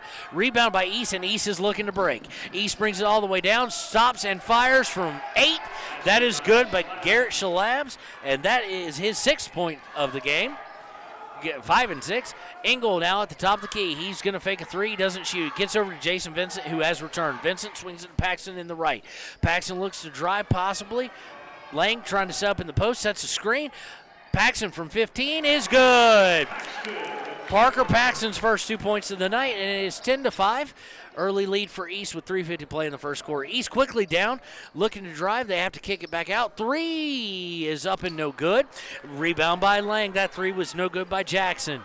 Lang brings up, gets it to Vincent. Vincent looking to drive, drives to the baseline, pulls up, has to pick up his dribble, gets it back out to Paxson to set up the offense. Paxson gets a screen from Engel, looks for 3, doesn't take it, swings it to his left to Vincent. Vincent drives down, he kicks it out to Gabrielson. We have a foul on the play. The foul is going to be on Schlabs, his first, team first. Returning for Riverton is number 23 Johnson, and Hunter Houck is also in his first action of the game. Lang and Vincent going to get a little bit of a breather. Houck is going to be inbound. No, Johnson's going to inbound it. He's going to throw it all the way towards the timeline to Paxson. Paxson's going to look to drive. He's going to shoot from 15. He's going to leave it short. Rebound is going to go to Jackson. Jackson looks to start the East break. He takes it all the way towards the right, doesn't go all the way down to the baseline, kicks it out, and they swing it around the horn. McAnally swings it. He hands off to Schlabs. Schlabs goes in, and he is rejected. East kicks it back out off the rejection, though. Parker. Oh! Parker is told, no, sir, not tonight by Engel. A complete block by him, and to make matters worse, poor old Drew Jackson wound up taking that ball all the way out of bounds with him and all the way to the floor. So Riverton ball. Paxson's going to bring it over the timeline, looking to build off the momentum of those 2 blocks. Gets over to Johnson on the left. Houck sets a screen. Johnson now double teamed. He goes all the way down. He puts up a running jumper off the bank, and it's no good. And they're going to get Gabrielson over the back on a rebound. He looks at the ref and says, "What, me?" But he was being worn like a backpack. So that is Gabrielson's first. There's no doubt a right foul call, and that's the second on the home team. East looks to inbound it, and they're looking to slow it up maybe a little. Schlabs makes a move, gets past Gabrielson, puts up a little floater over Engel. He is no good. Engel comes away with the rebound after the offensive putback goes awry. Paxson brings over the timeline for Riverton. He calls out the play. He moves to his right, gets a screen by Gus. They switch on the screen. The screen was by Houck. Out to Tanner, not Gus. I don't know why I keep wanting to call him Gus Johnson today. Johnson hands off to Gabrielson, who drives the hole, splits 2 defenders, and up and good for a 2-point layup. It is 10-7 with 1:59. Schlabs is going to bring it up for East. He's going to bring it up the right side, then go to the left. He gets a screen, but he doesn't take advantage of it, kicks it out, almost loses it on the kick out, and winds up with the ball. Drew Jackson pulls it out smartly, reset, gets it back over to Schlabs. Schlabs is looking, surveying the defense. Looks like the defense is in a zone now. They are in a bit of a zone. Looks to be a bit of a 1-3-1 with Gabrielson up top and Houck underneath. They feed the ball to Bishop. Bishop not unable to get shot. Gives it Jackson. Jackson shoots from 15. That might have been partially blocked by Engel. Houck comes away with the rebound, and we get a foul on East. Number 11. That foul is going to be on Jackson. That's his first, team second with 1:22. Engel out of this zone has been able to greatly affect East's offense as they look to go inside and shoot runners. And let's see if they come up with something to beat that, or if Coach Sheets keeps adjusting to keep them off guard. Gabrielson inbounds to Vincent, gives it right back as we had some substitutions. Gabrielson gets it over to Tanner Johnson. Johnson's going to drive the lane. He has that eye of the tiger like he's going for the score. He rims it up and in. That's his 5th point of the night. Now we have a 1-point deficit, 10-9. 10-9 with the Thunderbirds on top as we go under a minute to go. Schlabs is going to bring over the timeline.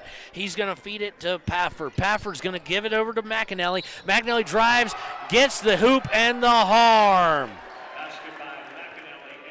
quick response, the and one. The foul is going to be on Hunter Houck, his first, team third. Looks like Coach Sheets is going to get Lang in there for him.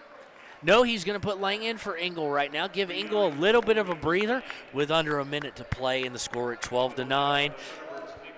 McAnally gets the ball from the official, trying to complete the traditional three-point play. Shot is up. It's off hard off the back iron and no good. Johnson comes away with the rebound. Johnson's going to bring it up. They threaten a double team. He's going to try and hit Vincent, and he overthrows him. The results is in the second turnover, but quick turnover back. And a shot by 23. Johnson is no good for three.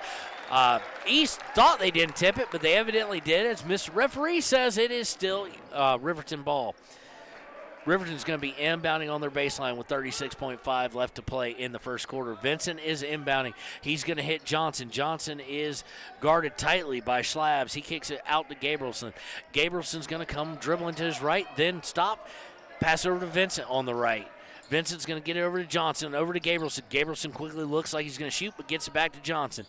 Johnson up top is going to hand it to Vincent as we go under 20 seconds to play in the first quarter. To the side to Gabrielson. He has to pick it up. Vincent gets it back up top. He's going to have to swing it back to Gabrielson off his dribble. Under 10 seconds to go, they get it over to Johnson. Johnson going to drive. He's cut off. Johnson's going to have to throw it out to Vincent as we go under 4 seconds. Vincent from 17 is good! As time expires, it is 11-12. Score at the end of one.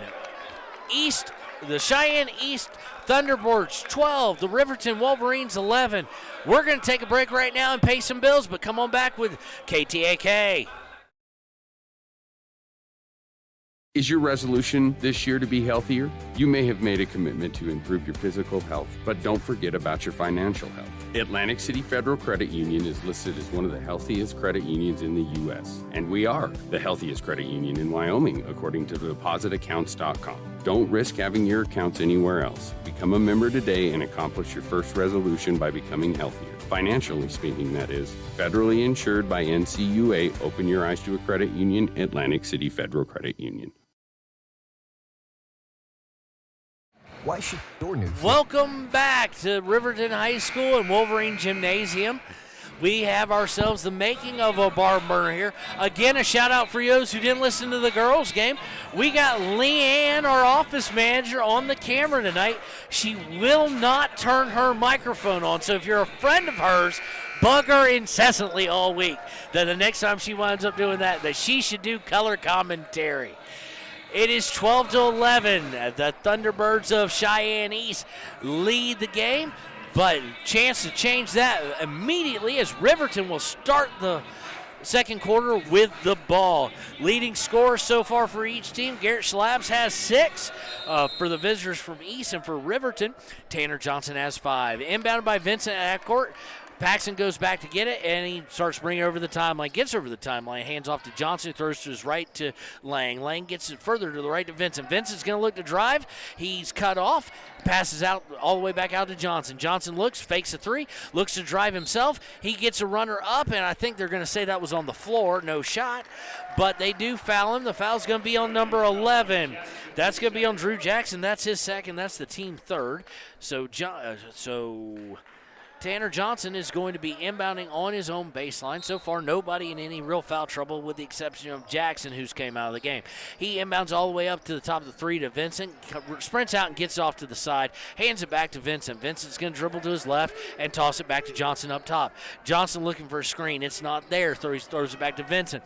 Vincent back over to Johnson. Johnson for 3, leaves it short and no good. Rebound by East. East quickly gets out to Schlabs and looks to get into their transition game. They're going to get McAnally, who is blocked violently by Engel. Starts a run out by Lang. Lang loses control of the dribble. That's going to be a turnover. But after they all fight on the ground, it winds up all over the floor. Not sure who it went off of, but they are going to say it went off of East. Vincent points back in the direction that should be Riverton ball, but the refs are just going to ignore him. Turnover as Lang lost his dribble. East quickly gets it back over the timeline, and this time a little bit slower in setting up their offense. Shalabs gets over McAnally. McAnally brings it up top and gets it back over to Shalabs. Shalabs looking to drive. Again in what looks to be mock 2-3, and Vincent gets a hand on it as they try and swing around the horn and gets the deflection with 6:51 to play in the half. 12-11, East with the slimmest of margin leads. Shalab is going to inbound. He's going to look and look and look, and he's going to get it into 35, who gets it back up, swings all the way back to McAnally. McAnally's going to drive. He walked, ref, but they don't call it. It swung back around. Swings it back down to McAnally in the corner. He's going to look to dribble drive. He's cut off. They get 13 from 15. He is no good, but they did get the rebound. Rebound goes to the floor. 13 winds up with it again. He misses. Engel and him fight for it. Winds up in Lang's hand on the rebound. Paxton bringing it down. Going to be a shot for them to take the lead. Johnson is open for three and takes it. He's going to leave it short. You do wonder if the legs are a little bit affected after playing 3 games in 72 hours. Shalabs brings it up for East. He shoots a little runner. He is up and good for the first points of the second quarter. Inbounded by Riverton with 6:09 to play in the half. Paxton taking his time, bringing it up, gets up to the timeline, now crosses it. He dribbles to the right, going to hand off to Lang. Lang's going to get it over to Johnson. Johnson swings it to Vincent on the far left. Vincent takes a look, gets it back up to Johnson. Johnson's going to look at drive. He's cut off. Almost a bad pass, but Paxton got it for three. Bam! That's Parker Paxton for three, his first 3 of the game. Hits a big one to tie it up at 14-14. Quickly moving. Oh, Engel tried to go for the steal. Can't get the steal, and it winds up in Jolly's hands. He turns around, just lays it in to retake the lead 16-14. That was quick tie and quick retaking of the lead with 5:30 to go.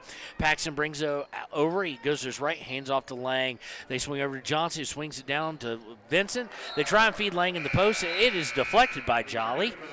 Gabrielson's going to come back in here at 5:22 to go in the half. He's going to replace Vincent. And we've got Johnson. He's going to be looking to inbound the ball on his own baseline to his right of the basket. He inbounds it deep into the front court, but far towards the half-court line. Gets it to Paxton. Gabrielson gets the swing on the left. Paxton's going to shoot another deep one. He's going to miss that one short, though. Rebound by East. East looking to push.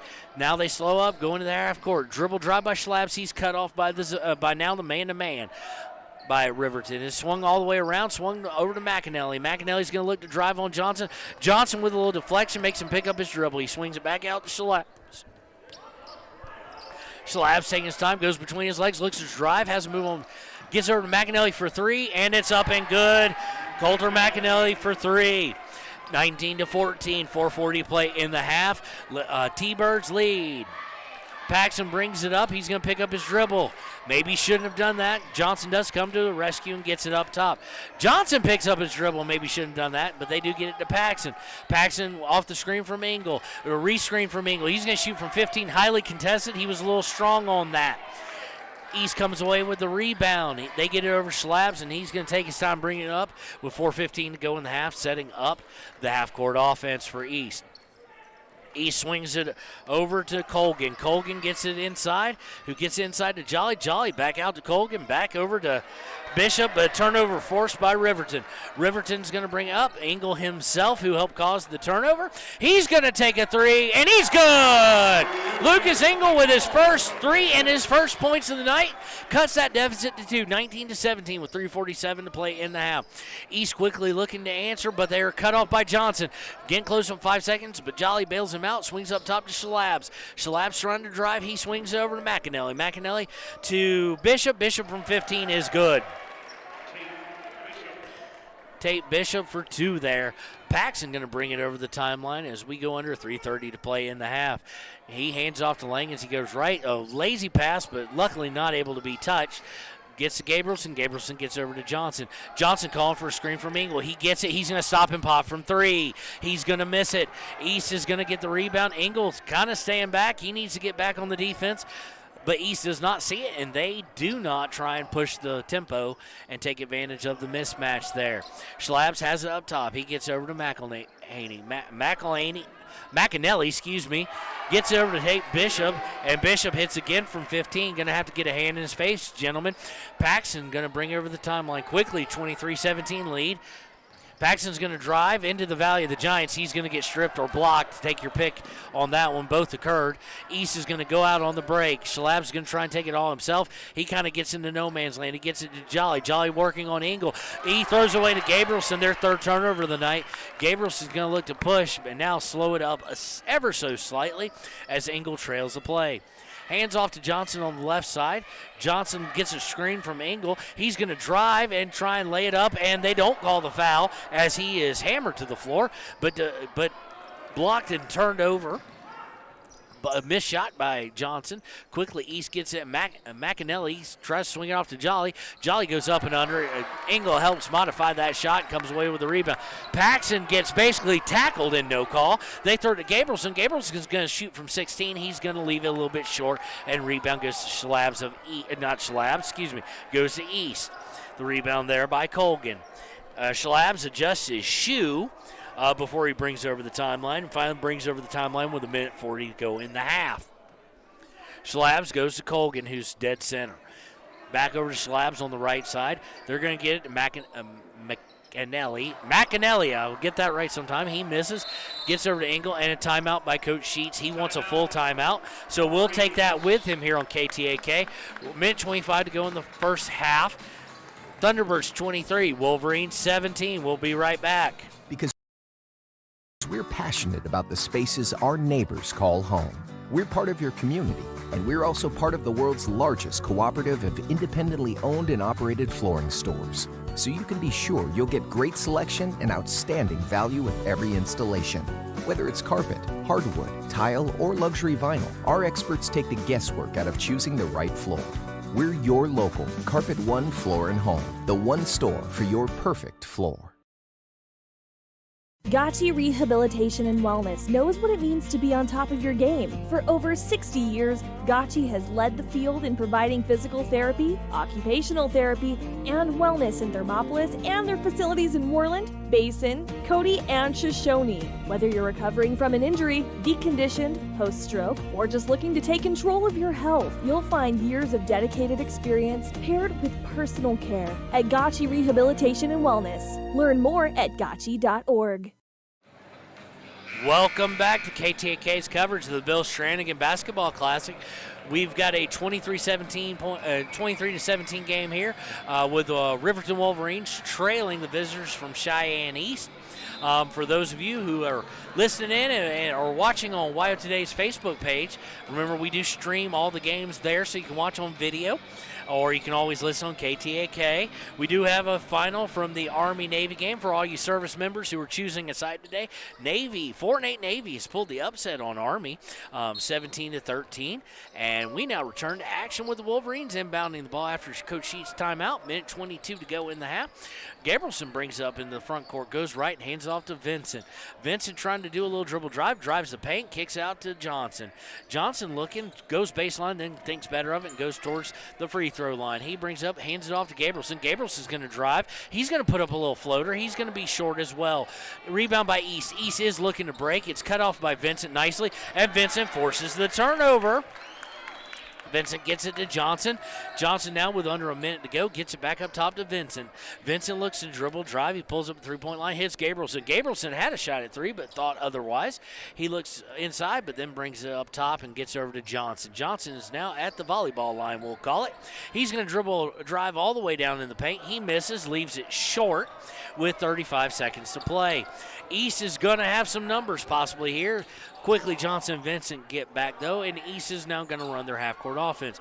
They get it over to Hardy. Hardy swings it over to Bishop. Bishop hits from 15. We have got to get a hand in his face, gentlemen, as he's hit 3 of those in a row as we go under 17 to play in the half.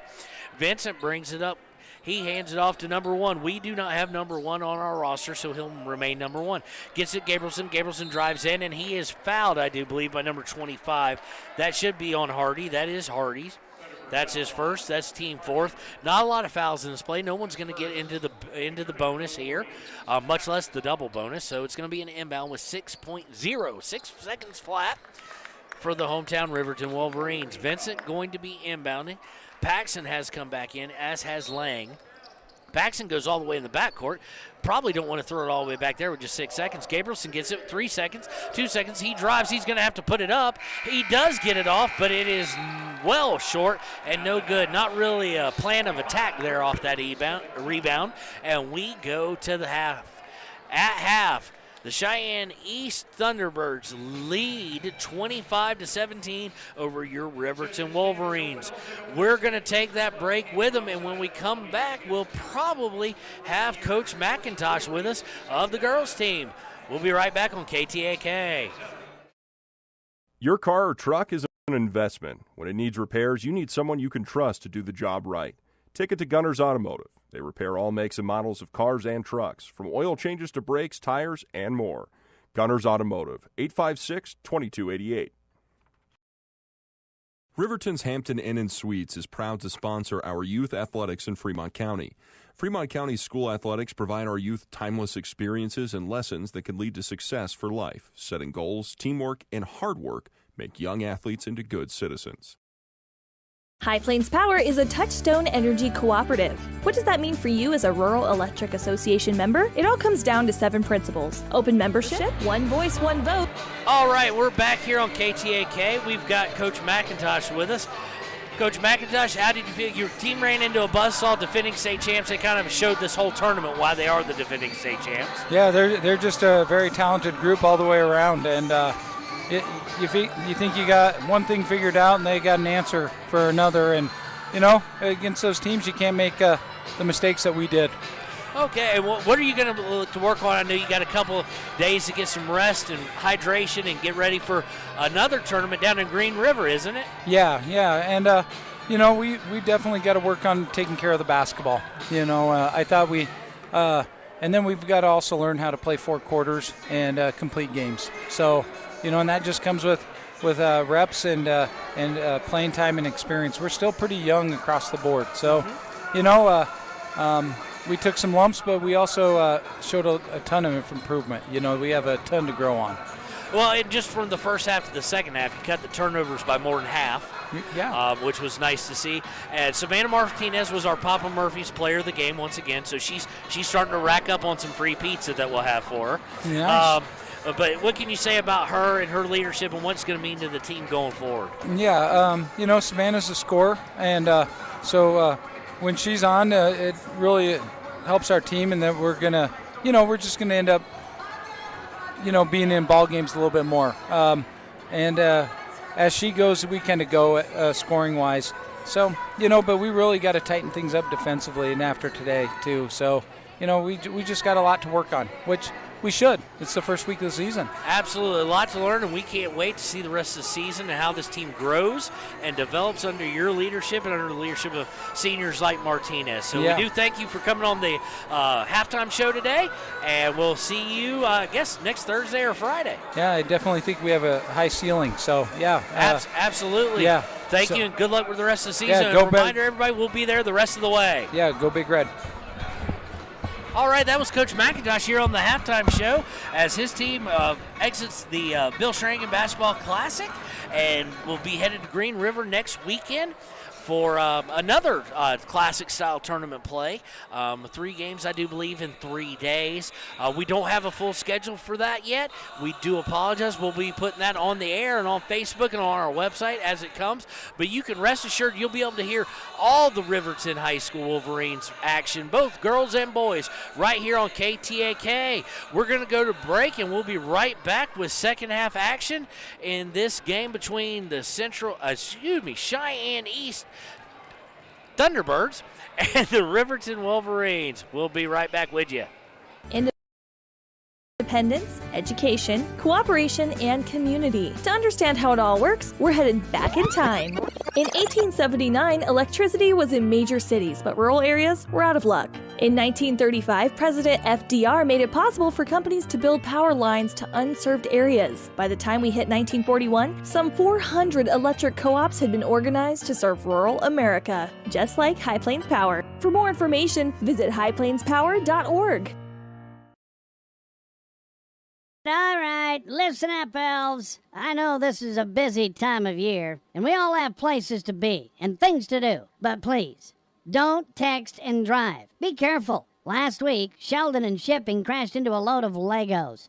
And yesterday, Randy and wrapping ran through a red light. Just slow down, buckle up, and put your phone down while you drive. Thank you. Now get back to work. Stop the texts, stop the wrecks. Brought to you by YDOT. Ever wonder why so many babies are delivered at Hot Springs Health in Thermopolis? Could it be the exceptional prenatal care offered by our providers? Or our convenient family practice clinics located in Thermopolis, Worland, Basin, Shoshone, and Riverton? Maybe it's our new OB suites with large jetted tub, or maybe it's the place where you know you can find all of this and more.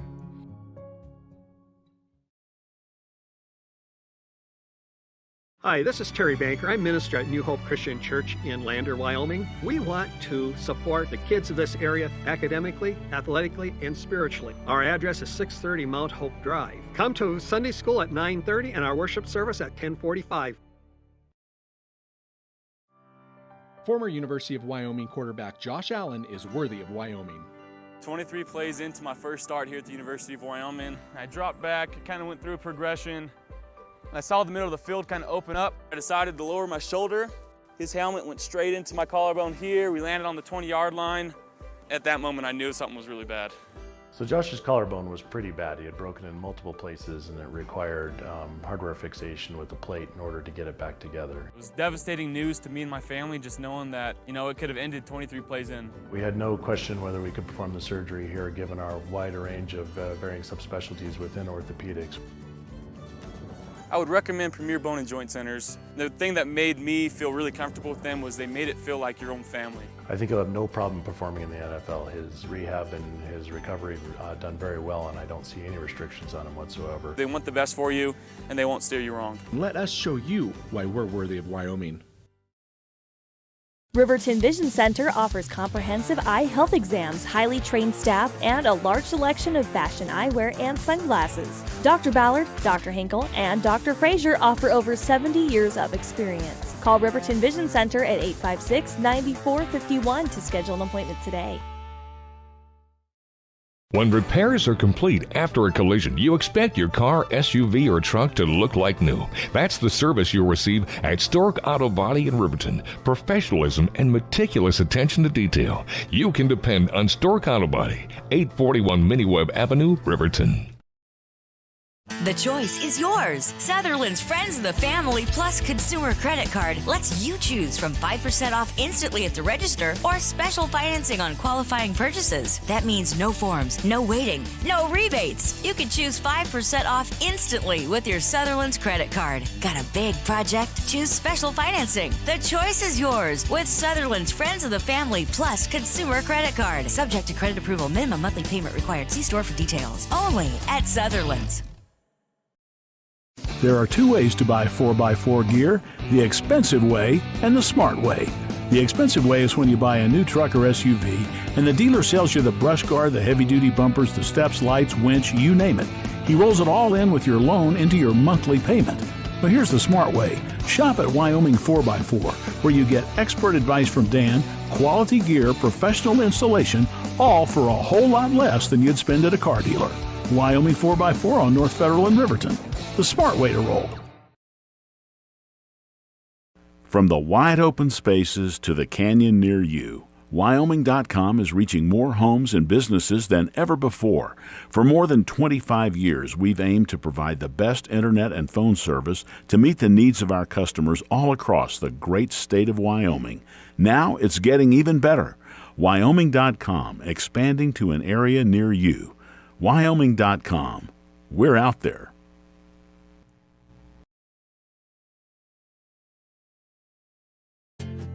From one corner of the state to the other, over 82% of Wyomingites wear their seatbelts. And to the 18% who don't, we say, let's buckle up for life, Wyoming. Welcome back to Riverton High School. And we're here in the last game of the Bill Stranigan Basketball Classic. You're here with Kevin Shields, the voice of the Wolverines, along with Leanne, not doing any voice, but doing camera work for us. So So, Leanne, what do you think of the game? No, I'm just kidding. I won't do that to you. We've got about 2 minutes left to go in halftime. Score is Thunderbirds 25, Wolverines 17. It's going to be interesting. Conditioning is going to probably play a big factor in how the second half looks for both teams, as we are, once again, just like with the girls, 3 games in less than 72 hours. So we've got one more game left. We've got about a minute and a half till we see that tip. I would say tip off, but they don't do that because they have the annoying possession arrow. So they're just going to throw it in. And if you learn anything about me throughout this season, ladies and gentlemen, I think the possession arrow is an abomination to all humankind.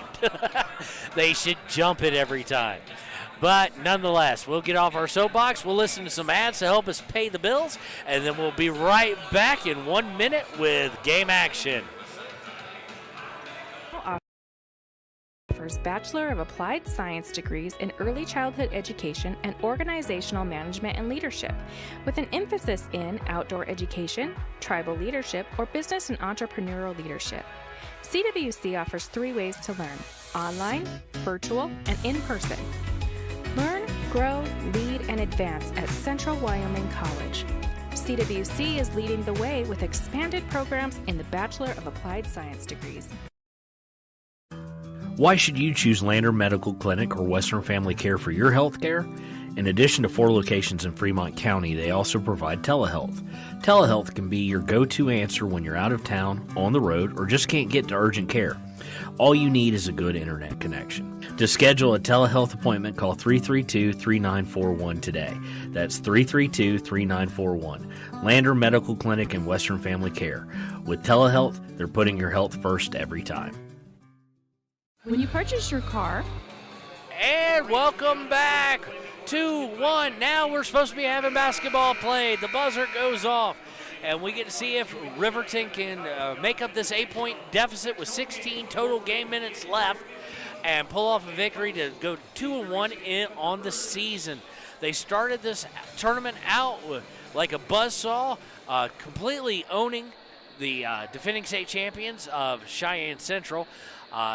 Last night, though, tough loss to Sheridan, and now facing East. As you heard Coach Sheets in the pregame, in your first 4 opponents, you're facing the top 4 teams, and you're number 5, according to the rankings that we have. So difficult at best, especially in 3 days. East will start out with the ball. They're going left to right in their sky blue uniforms with a checkered white and blue down the middle. They try and feed the post, and it's swiped away by Johnson and out of bounds off of him. So we'll stay with East here with 7:49 to go in the third. East Shalabs is going to look to inbound. He's going to get it to Bishop, who was on fire from 15. He looks to pass it inside. He can't, as it's blocked by Engel, and trying to save it from going out of bounds. Bishop touches it last, and it'll go over. So there is their first turnover of the second half, and it was a forced turnover by great defense by Engel. Vincent's going to inbound, and now East is coming out with a little bit of token effort of a press, but not much one. Vincent's at the point at the moment. He goes right, has to come back left, looks to his right, and gets it Johnson on the wing. Johnson's going to bring it up top. Engel was looking to set a screen, but instead he gets a pass. He gives it back to Johnson. Johnson for 3, in and out. Rebound by Vincent to Paxton for another 3, and it's good! 3 points by Paxton to start off the second half, 20-25. East quickly brings up. Bishop has it at the top. He swings over to McAnally. McAnally is going to drive down on the wing. He's going to kick it out to Shalabs. Shalabs is going to bring it back out, and we're going to get offensive foul push-off. Vincent was right in his grill with great defense, and they cause the turnover on number 2 on Shalabs and a turnover to boot. Team first of the second half. Inbounded to Vincent. Vincent gets it to Johnson. Now we may have a 3-on-2. Oh, nice screen by Lang, but it did floor Jackson, but Johnson was unable to take advantage of it. Vincent is up top again as we see him go to left to the Johnson. Johnson back up top to Vincent. Vincent surveys the situation, tries to give to Engel. Engel around 3. It's going to be a long 2, and it's good. Quickly, a 3-point game with 6:35 to go. 25-22, Thunderbirds still on top. They get it down to Jackson on the wing. He drives. He tries to shoot a very off-balance, but good 15-footer. It was not pretty, but that's not what matters. It did go in for their first 2 points to get the lead back out to 5. Paxson brings it up, goes left to Johnson. Johnson's going to drive. Oh, they're going to call an offensive foul, but that was a bit of an acting job. Jackson should be given the Oscar on that one, but it is going to go against Johnson. That's going to be his second, team first. So it's going to be inbound, 90 feet away by East. East is going to inbound it to Schlab. Schlab is going to bring it up. He's bringing it up slow and methodically this time. He swings it over to, I can't tell because Bishop and the coach are standing in the way. He swings over to Jackson. Jackson over to Jolly, I do believe. Jolly gets it over to McAnally. McAnally to Johnson, to Jolly. Jolly back up to Schlab. Back over to Coulter, number 1, McAnally. McAnally swings it over to number 4, Mirich. Mirich winds up all the way back in Jolly's hands. He's looking to drive on Engel, and he's going to get called for a double dribble, and the third turnover by the Thunderbirds of the half.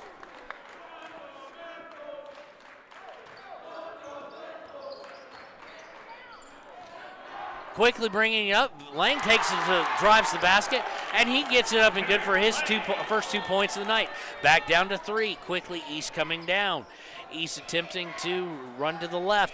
They get it over to Mirich. Mirich is going to drive. He's going to dish off to Jolly. Jolly lowered his shoulder and ran Engel over. No foul called. And Vincent does take it away from Mirich as he had the offensive rebound. Vincent able to tear it away. You have to be careful when Vincent's around with that. They get it up top to Paxson. Paxson calls for Engel, says screen. They run away from the screen, but back at it. Paxson going to bring it back out. He didn't like the look, and now the screen is set. No good. Engel sets another high screen. Vincent going to drive down low. It's poked out. It's going to stay with East. With Riverton. Gabrielson is going to come in. He's going to come in for Paxton.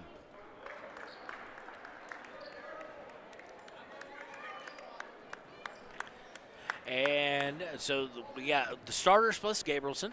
Vincent going to inbound from his own baseline. He's going to inbound it all the way out to Gabrielson. Gabrielson gets it. He's going to bring it towards the left. Get Johnson. Johnson for 3. No good. And it's, Engel and Johnson collide as they both had the same thought of trying to save it from going out of bounds, but it goes out of bounds anyway.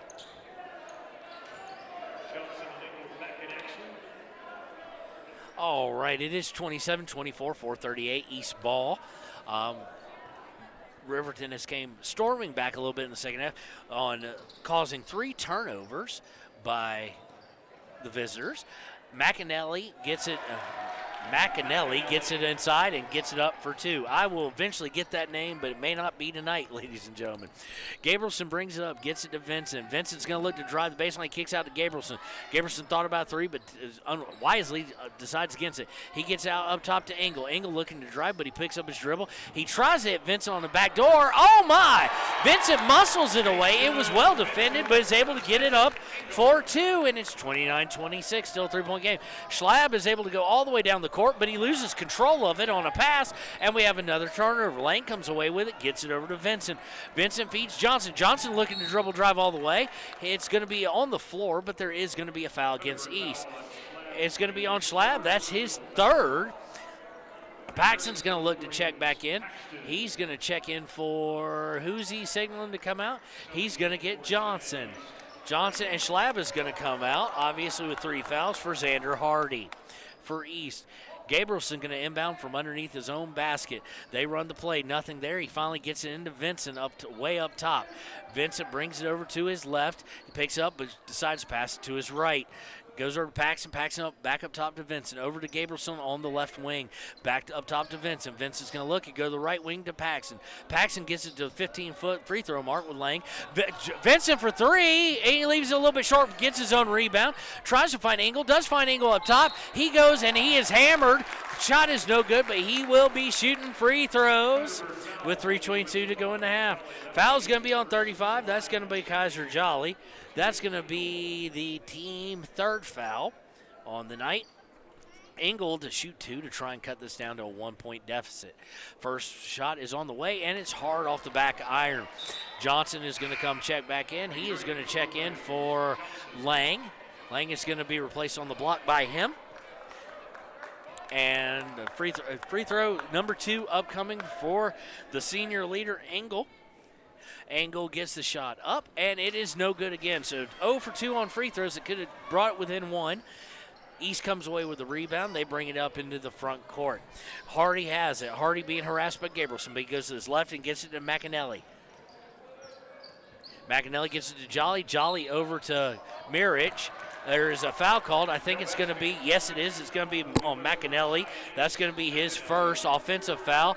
Moving screen is going to be the call. The students chime in with, you can't do that. Nice little student section here on a Saturday night. That's team foul number 4 against East. Paxton's going to bring it up into the front court. He's going to look to drive. He is going to drive all the way, and he is blocked by Jackson. The students from East give him hell. Engel drives, he misses, and now we have all sorts of fouls on the floor. So the students from East giving them absolute heck as Paxton was rejected. Just a little tit for tat, so to speak, and fair. Foul is going to be on Vincent, his first. Team second is going to be East ball out of bounds. They're going to say it was a non-shooting foul. The East coach does not agree with that. I don't know who the foul was called on. I do know who the foul was called on. I don't know who the foul was against, who it was perpetrated against, as we had bodies all over the floor at that point. Gabrielson defending up top is going to be swung over to Mirich. Mirich is going to get it back to Hardy. Hardy's going to swing it over to Jackson. Jackson resets the offense for East up top. He's going to bring it over. He's going to get it Mirich on the right wing.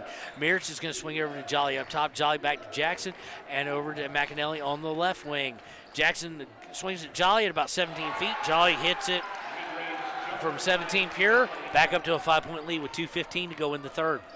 Paxton brings it up. Paxton is looking in the front court. He's looking, setting up the play. He calls for a screen from Engel. He gets it, kicks out to Gabrielson for 3. No good. A rebound by Jolly of East. East is going to bring it up. They're going to bring it over the timeline with Jackson. Jackson's going to look to drive. He doesn't. He steps back, fires a 3, leaves it well short. Rebound is going to be tapped by Johnson, then brought in by Vincent. He kicks it to Engel. Engel's looking for a point guard to hand it to. There is none. Finally, Paxton comes back and gets the ball here with 1:43 to go in the third quarter. Paxton is dribbling. He pulls back out. Jackson's handling him like a glove. Gets it Johnson. Johnson for 3 from the wing. He's going to be short. Jolly's going to get the rebound. Almost lose it. Gets it to McAnally, who gets it to Jackson. Jackson will bring it up. You can definitely tell the legs. No one's breaking fast at this point. It's all just bring it to half court and set it up. McAnally gets it. He's going to drive the lane. I don't know why Johnson just went down, but McAnally's able to drive and score it for 2. Back up to a 7-point lead, 33-26, 1:10 to go in the third quarter. Gabrielson gets it handed off to him on the wing. He's going to bring it up top. He's going to find Johnson to hand it off to up top. Johnson's going to look to drive, gives it to Paxton. Paxton gets a screen from Engel, uses it twice. Almost took a 3, but decided not to as we go under a minute play in the in the third quarter. Johnson brings it up top. He's looking for Engel. He gives it to Engel, who's way up top. Engel turns and fires from 15. He's well off. Gabrielson goes to the floor, so can't get the rebound. The rebound's taken away by East. East brings it down. Zach Hardy's going to go in, shoot it from 15. He's going to miss. Vincent rebounds it, quickly gets it to Engel as we go under 35 in the quarter. Engel brings it up to the wing. He's going to throw it to nobody. There was nobody there. He threw that pass without looking and thought that Gabrielson would be there, and it goes out of bounds. So that is the first turnover of the second half against Riverton. But in danger of going down by the biggest margin of the game here. Hardy's going to bring it up. Is East going to play for the last second? Almost a palm, but he's able to get it away. Hardy with the ball. He's going to swing it to the wing. He's going to look up top. Jolly up top as we go under 13. They're definitely looking for that. No, they're not. Jackson for 3 is no good. Lang with the rebound. Gets it to Paxton with 8 seconds. He's got to hurry, but legs don't fail me now. He says he goes all the way down. He puts it up. He's not able to get it in with 1 second, but he is able to draw the foul. And that foul is going to be on number 23, Nick Colgan. That's his first, team 5th. And Paxton is going to go to the line for 2. Paxton looked like he was wanting more out of his legs than he had. He couldn't really get a full sprint, but smartly was able to get it down, draw that foul. So very intelligent play there. He gets his 4th point of the third quarter on the first free throw as it is up and good. Gets the second one, dribbles once, puts it up, and that is good as well. So he's going to make it a 5-point lead with 1 second. Jolly baseball pass. It's not even going to get as high as the rim, so it's not going to be any good. At the end of 3, going into the 4th, the East Thunderbirds lead 33 to Riverton Wolverines 28. We're going to take a break with them. We'll be right back with the final quarter of the Bill Stranigan Basketball Classic here at Riverton High School. Payment possible? The answer is probably no. Oftentimes, your loan is packed with additional charges that can drive your monthly payment higher than it should be, costing you thousands of dollars more for your car. Hi, this is Patty, and here is your second chance to get the payment you deserve. Visit Atlantic City Federal Credit Union today for a courtesy loan review. We've helped our members save money by refinancing their vehicle with us. Now it's your turn. Open your eyes to a credit union. Atlantic City Federal Credit Union. And we're back on the campus of Riverton High School for this final quarter. We're going to take a moment so our video folks can enjoy the hard work done by the Riverton High School cheerleaders as they do their dance routine. And some of them thought it was done, some of them didn't, but they're done. The crowd gives them a good applause as they've been working hard, going 3 days right here in a row as well. Final 8 minutes, first horn goes off, telling the players, here it is. It is crunch time. 5-point lead for the visitors from Cheyenne East. The Thunderbirds trying to hold on. And here comes Riverton. Looks like we're going to see the Riverton starters back on the floor. Right now, just players are exhausted. 3 games, 3 days. It's a rough one. But here we go with 8 minutes to determine a victor and to determine whether or not Riverton comes out of this classic with a winning record or a sub-500 record. Leading scorer, by the way, for the third quarter for Riverton was Parker Paxton. They're going to start out with the ball. And Parker gets up, gets it to Vincent. Press, forces a turnover. Only the second one of the night. They're going to feed it over to Jackson. Jackson's going to try and go up, and he gets the first 2 points of the fourth quarter. Not the way they want to start, 35-28 East.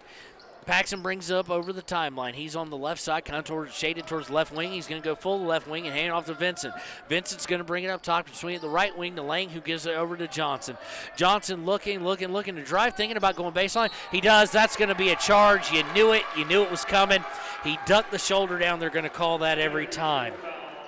That's his third foul, third team foul of the half.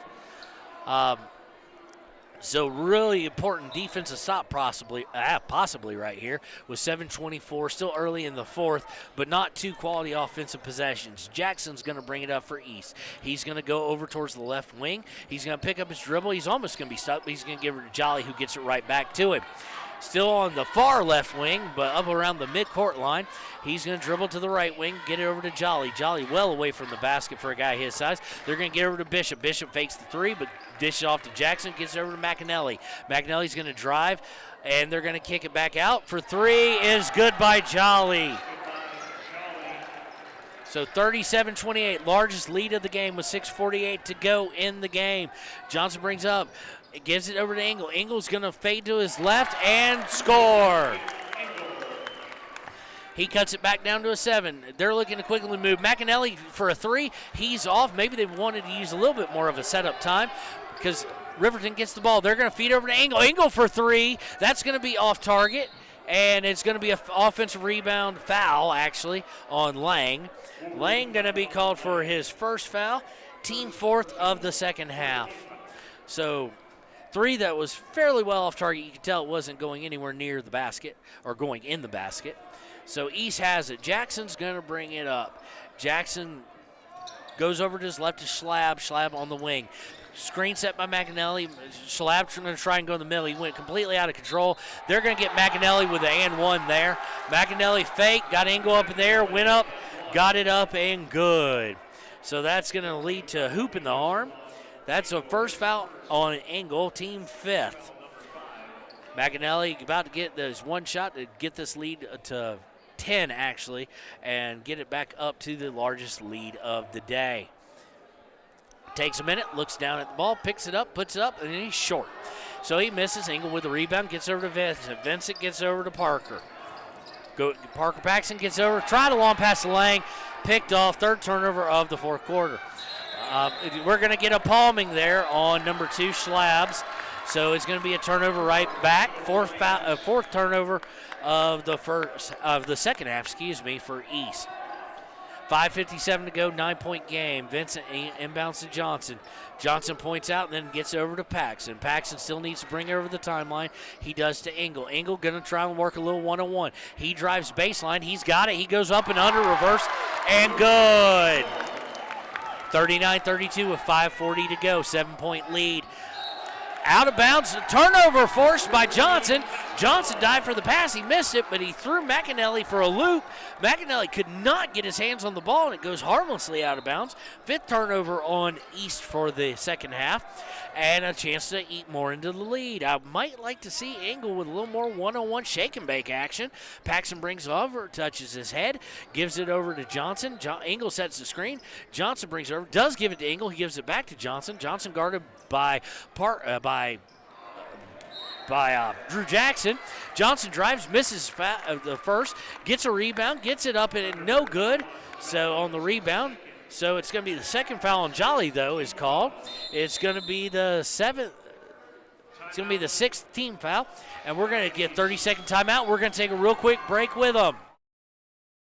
Bailey's Enterprises is a proud sponsor of Riverton Wolverines football. For over 50 years, Bailey's has become the name you can trust. With Pit Stop Travel Centers, you can fuel up and stock up on trip snacks at locations all over Fremont County. You can also put your trust in Bailey Tire and Auto for service and to keep handy for those times when your luck runs out on the road. Refresh at the Speedway Cafe with a dine-in meal or a round of carry-out with a variety of specials to keep you going. Go with Bailey, go Wolverines.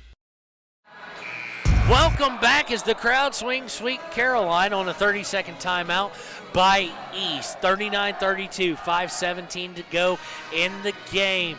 Riverton has trailed for much of the game and is looking to somehow fight back in and make their record 2-1.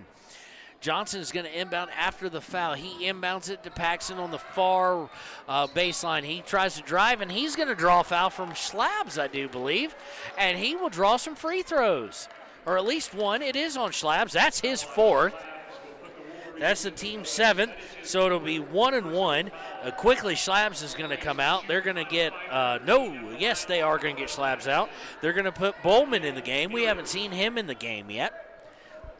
So Parker Paxson, who hit his first 2 free throws, going to get a shot at 2 more, possibly 2 more. He doesn't earn the second.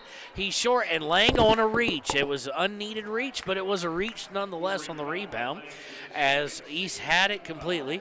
So that's going to be on Lang. That's his second. Team 6, so next foul by them, next foul by anybody, it's 1-1. Jackson's going to bring the ball up for East, guarded by Paxson. Paxson's It's going to go over to number 4, guarded by Johnson. Johnson's going to try and force him out. He does. Goes over all the way to the corner. Jolly back to McAnally. McAnally looking. He's looking to set it up. Gets over to Jackson, who's played majority of the point in the second half. Jackson drives. Nice up and under move, and is good to 2 to bring it to 41-32. Paxson brings it up quickly. He gets it to Lang. Lang going to drive. He's going to put it up, and they're going to say no basket. Charge. I think Sheets may get very mad at that. He stepped underneath that. It was a late setup for the charge. It was obvious, but some referees just can't help themselves but blow the charge. Sheets is really getting onto the ref. The ref just nonchalantly just blows him off and does a hand motion. Sheets kind of doesn't like the hand motion as well, it seems, but Jackson's going to bring it up. So the foul was on Lang. That was his 3rd, team 7th, but on the offensive foul. Now they're going to call Johnson for a shove. Quickly, Riverton has got to get back on their is 4th on Johnson. They got to get back on the discipline click here because it has left them. And quickly, they can go down by more points. They've been down by all game. Number 4, Mirich goes to the line. He shoots the first one. It's up and good. That's his first points of the game. All right, he's going to earn the second one here, and he's going to put the second one. Actually, he's going to take a couple dribbles this time. A few dribbles, actually. He's going to put it up, and it is no good. Hard off the iron. Rebound by McAnally. McAnally pulls out, kicks it back out to Jackson. 10-point lead with 4:20 to go. Jackson's going to drive. He's going to challenge Engel, and he's going to win. Jackson will high up and gets his 6 points of the game. Paxson bringing it down, 12-point game, biggest deficit for the Wolverines tonight. Paxson sets up, he calls for a screen from Engel. He gets the screen, he's going to kick it over to Vince on the right wing. Vince is going to bring it up, and then now he's going to drive down. He's going to get stuck, and he's going to turn the ball over. As he threw a bad pass to Jackson. Jackson going to bring it in, draws the hoop and the harm. Jackson just owns Engel, and that Engel was trying to set up the block. Got no ball, got all Jackson though. And it's going to be the hoop and the harm with 3:55. This one quickly getting away. This one quickly getting away from Riverton as Jackson will have a chance to put the visitors from East up by 13. By 15. 46-32 right now. Shot is up, and it is good. Jackson with quick 9 points, and it is 47-32, 15-point deficit with 3:55 to go. Paxson bringing it up, gets over to Gabrielson, who's checked in for Johnson. Gabrielson's going to move to the front court. He's going to try, move towards the basket and try and get over to Paxson. Paxson shoots a three, air ball, brought down by McAnally, and East is going to take their time setting it up. Johnson's back over to try and check in. Number 4, Mirich is going to drive in the post. He's going to leave it short, gets his own rebound. He goes back up, and Gabrielson's called for the foul. Gabrielson can't believe it, but you can see it from here. He got all arm. Legs are just gone, ladies and gentlemen, from this Riverton team. They only go about 6 men deep with any regularity. So the foul is going to be on Gabrielson, his second teammate. And Mirich is able to put the first one in.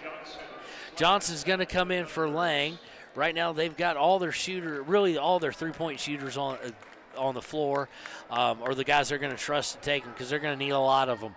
Second free throw by Mirich is up and good. He quickly has 3 here in the fourth quarter, and it's 49-32. It has quickly gotten out of hand, and Riverton really needs a basket here. Gabrielson brings it up on the wing. He looks to drive. He kicks out to Engel. Engel's looking to drive. He shoots from 17 feet out, banks it up and in. Timeout by Coach Bo Sheets with 3:12 to go, 49-32. We're going to take that break with them.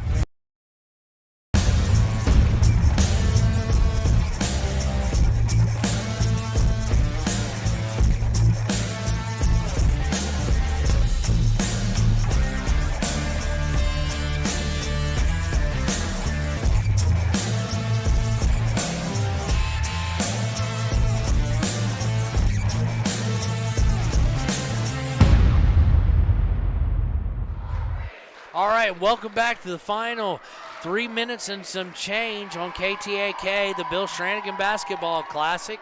We've had an exciting 3 days of basketball at 4 different campuses. Of course, you got to listen to Ernie and Josh over there at Lander Valley. Lander Valley falls tonight to Central. Central, really after the Riverton game, has really put on to show why they are the defending state champs. With one player, actually, Nathaniel Talich, their super stud, outscoring all of Lander in the first half as he put up 23 by himself. The buzzer sounds. The referees want the players back on the court here as we got 5 seconds left in this timeout. It has ballooned to a 15-point game on mainly the play of Drew Jackson from East. He has scored a quick 9. He has not been hesitant to attack Engel in the middle, and unfortunately, although he's smaller, he has won those battles. Riverton shows that they're going to come out on a press, so quickly Jackson motions for the players to come up to run their press-breaking offense if they have one. Off we have a Santa cheerleader go out to pick up something that had fallen on the floor, and there she runs back holding her Santa head so it doesn't fly off. Referee brings a smile to his face, and why wouldn't it see everybody in the Christmas spirit here? East is going to try baseball pass, inbounds it, and they're going to call a foul on Johnson, and Johnson needs to calm down.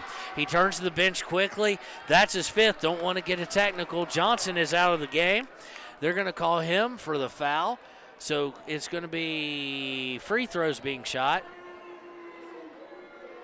The fans don't like it. It's the same ref, and he gives a little eye over to the bench like he wants to say a few words. Keeps eyeing the bench. No need for that. So that'll mean Mirich is going to the line. He's got 3 points on the fourth quarter. And Sheets is having a few words with the referee. I think he's asking, am I not supposed to get a minute to get my sub in? Yes, he is. In fact, that is the rules. I don't know why they would play the Jeopardy theme here at home. Usually that is reserved for away teams. But they get number 1 in here after the Jeopardy theme is done. Mirich takes a couple dribbles, puts the first shot up, and it is good. He's going to have a chance at another one to extend this lead out to 17 with 3:11 to play in the game. Shot is up and good. So So he now has 5. Riverton brings up in need of points in bunches and in a hurry. Gabrielson drives, gets trapped down, gets it out to Elliott, gets it down to out to Engel. Engel is able to drive down. It's swiped away by East and goes out of bounds. It'll stay Riverton ball. Number 1, and I wish I knew this kid's name. I feel bad not knowing his name. So we're going to make a note to ask Coach Sheets that because he does get some playing time. He inbounds to Gabrielson up top. Gabrielson slightly to the left wing, dribbles towards center and gets it to said number 1. Number 1 gets over to Paxson. Paxson's going to look at the top. He's going to get over to Vincent. They're not really in a hurry, and they need to be. Gabrielson kicks it back over to Vincent. Vincent drives to the right. He's going to drive towards the basket. Kick out to Paxson. Gets over to Gabrielson. Gabrielson for 3, and it's left short. Those legs are just killing us right now, ladies and gentlemen. Rebound by East. East is going to bring it over in the front court. Gets over to McAnally. McAnally kicks it back out to number 2, Schlab. Schlab's back to Mirich. Mirich going to kick it over to Jackson. Jackson going to drive, and he's going to challenge the big boys underneath. This time he doesn't pass it, and he doesn't get converted either. Gabrielson hits off Gabrielson, but hits Jackson, who's standing out of bounds. So it'll be Riverton ball. And suddenly we have all sorts of issues. We have a buzzer go off that shouldn't have. They're going to bring it up to the front court is Riverton. Riverton's going to set it up as we go under 2:10 to play. Paxson uses a screen by Engel. Paxson for 3. He's no good. They're all short, ladies and gentlemen, just not the legs to get it up and over the cylinder, really. Especially when they're only going 6 deep for any part of the game. Gabrielson's really the only sub that comes in quite often. Riverton victimized by by East on the drive again. There's a foul, too, after the shot. It's Derek DeVries is number 1. Good to know. Okay, there was a foul on McAnally after the shot. I don't know who actually scored that for East. So we're just going to know it happened. I guess we'll give it to McAnally in our scorebook here, which is unofficial. But McAnally does foul Paxson after the shot, and so Paxson's going to get shot to shoot 1-and-1. By the way, the Wolverines are after 10 fouls, so it's bonus for them. Paxson puts it up and good for his first points of the fourth quarter. Just got a little bit of a breeze in here. I guess someone opened the door and left it open. So if Leanne, since you won't talk on the mic, will you yell at them to shut the door? We're not trying to heat the whole county. All right, some substitutions going on for East here. Looks to be potentially wholesale substitution. Okay, well, they don't get them all done. Jackson signals to get off. Paxson with his second free throw is up and good. So it is a 17-point game, 53-36 as we go under a minute 50 to play. East inbounds it. Really not a whole lot of pressure by Riverton as they peel off into their half-court man-to-man. Jackson's going to bring it across the timeline for East, and they're going to set up their offense, probably in no real hurry to do much. But number 2, Schlabs, is going to drive. He goes through a couple defenders, scoop and score his first points of the half. After having quite a few in the first half, we go under minute 20. Riverton brings it down. Paxson's going to shoot from the wing, and he is good. That's his 4th point. He may be the leading scorer. In fact, I think he is. Stolen by Engel on the inbounds. Engel gets over to Gabrielson. Gabrielson for 3. No good. Rebound by Vincent. Vincent trying to pass in amongst the triple team. Shouldn't have done it. Vincent, you got to let go of the ball there. They whistled the jump ball. He does. Intensity personified is Mr. Jason Vincent. It's going to be Riverton's ball after the jump ball is called. Still a 17-point game, 55-38, even after the scoring done and 1:06 to go. Excuse me, no, it's going to be East ball. Riverton this time does set up in a bit of a press. Timeout by Coach Sheets. I'm guessing it's going to be a 30, but it could be a full. I don't know which it's going to be. He's looking for Sheets.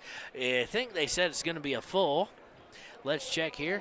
It is going to be a full, so we're going to take that break with them and pay for some bills here. 55-38 with 1 minute. Hey, watch where you're going. Whoa! Ever since Rudolph got a new phone, he's been paying more attention to it than the road. I don't even think he realizes how dangerous it is. Come on, man. Rudolph, it's not very bright to be distracted during flight. Pay attention, keep it straight. Put your device down. It can wait. No elves were harmed in the making of this commercial. Stop the texts, stop the wrecks. Brought to you by YDOT. Community Health Centers of Central Wyoming has locations across Fremont County ready to serve you at DuBois Medical Clinic, Riverton Community Health, and Lander Community Health Pediatrics. We accept all forms of insurance, including Medicaid and Medicare. Are you struggling to get medical care? Ask for their sliding fee scale. From family medicine to pediatrics, Community Health Centers are here to serve you. Call 307-463-7160 or visit chccw.org to schedule your appointment. Welcome back to Riverton High School. We got 1 minute and 6 seconds left in this final game of the Bill Stranagan Basketball Classic Tournament. It is 55-38, Cheyenne East. We've seen some clearing of benches, a lot of JV players. In fact, all JV players in for Sheets. Not in for Sheets, in for Riverton. And they force a 5-second call. So good on the JV guys, getting a little varsity action. It looks like, indeed, it is. The East has done the same thing. So basically, we've got a JV game going on. They've both cleared their benches with the result no longer in any kind of doubt. As we go under a minute, Riverton has the ball, so it's going to be all numbers the rest of the way here.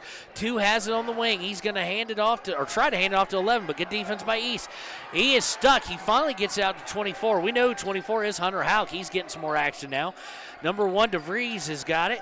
13's going to drive the lane. He's going to get stripped, and then he can't get it up, pick it up, but he does hit it out of bounds. So that's a turnover on the Wolverines with 39.9 left to play in the game. East is going to inbound. Oh, they're going to hit number 25. That's Hardy on a breakaway. He gets away. He misses it. It was challenged by DeVries. Away comes Riverton with the ball, number 2. Number 2 is going to bring it in the front court. He's going to look to dribble drive, but he's going to stop and pop for 15, and he bangs it home. Don't know who he is, but he's got himself some record now on the score sheet. He's got a record on the score sheet. He's got 2 in the fourth quarter. Quickly comes up. You know these guys are excited to play in a varsity game after we go under 10. East has it up top. I don't know if they'll do much else with it as we go under 5 seconds to play. They're dribbling it. I think they're going to probably just dribble it out. Referee's calling for 5 seconds potentially, but they never get to that, and there goes the horn. It is 55-40 is the final. The visitors from Cheyenne East win the ball game. We will be right back with the Click It or Ticket post game, and we will be visiting with Coach Bo Sheets. Face the chance of sustaining an injury. According to the Athletic Training Association, 90% of student athletes reported some sort of sports-related injury. What's more is 54% report playing while injured. For various reasons, sports-related injuries are increasingly leaving our youth at risk of exposure to opioid-based pain medication. Fremont WhenTheGameSlowsDown.com is here to help navigate monitoring medication, social support, and suggestions on what to do when the game slows down. Brought to you by Fremont County Prevention Program.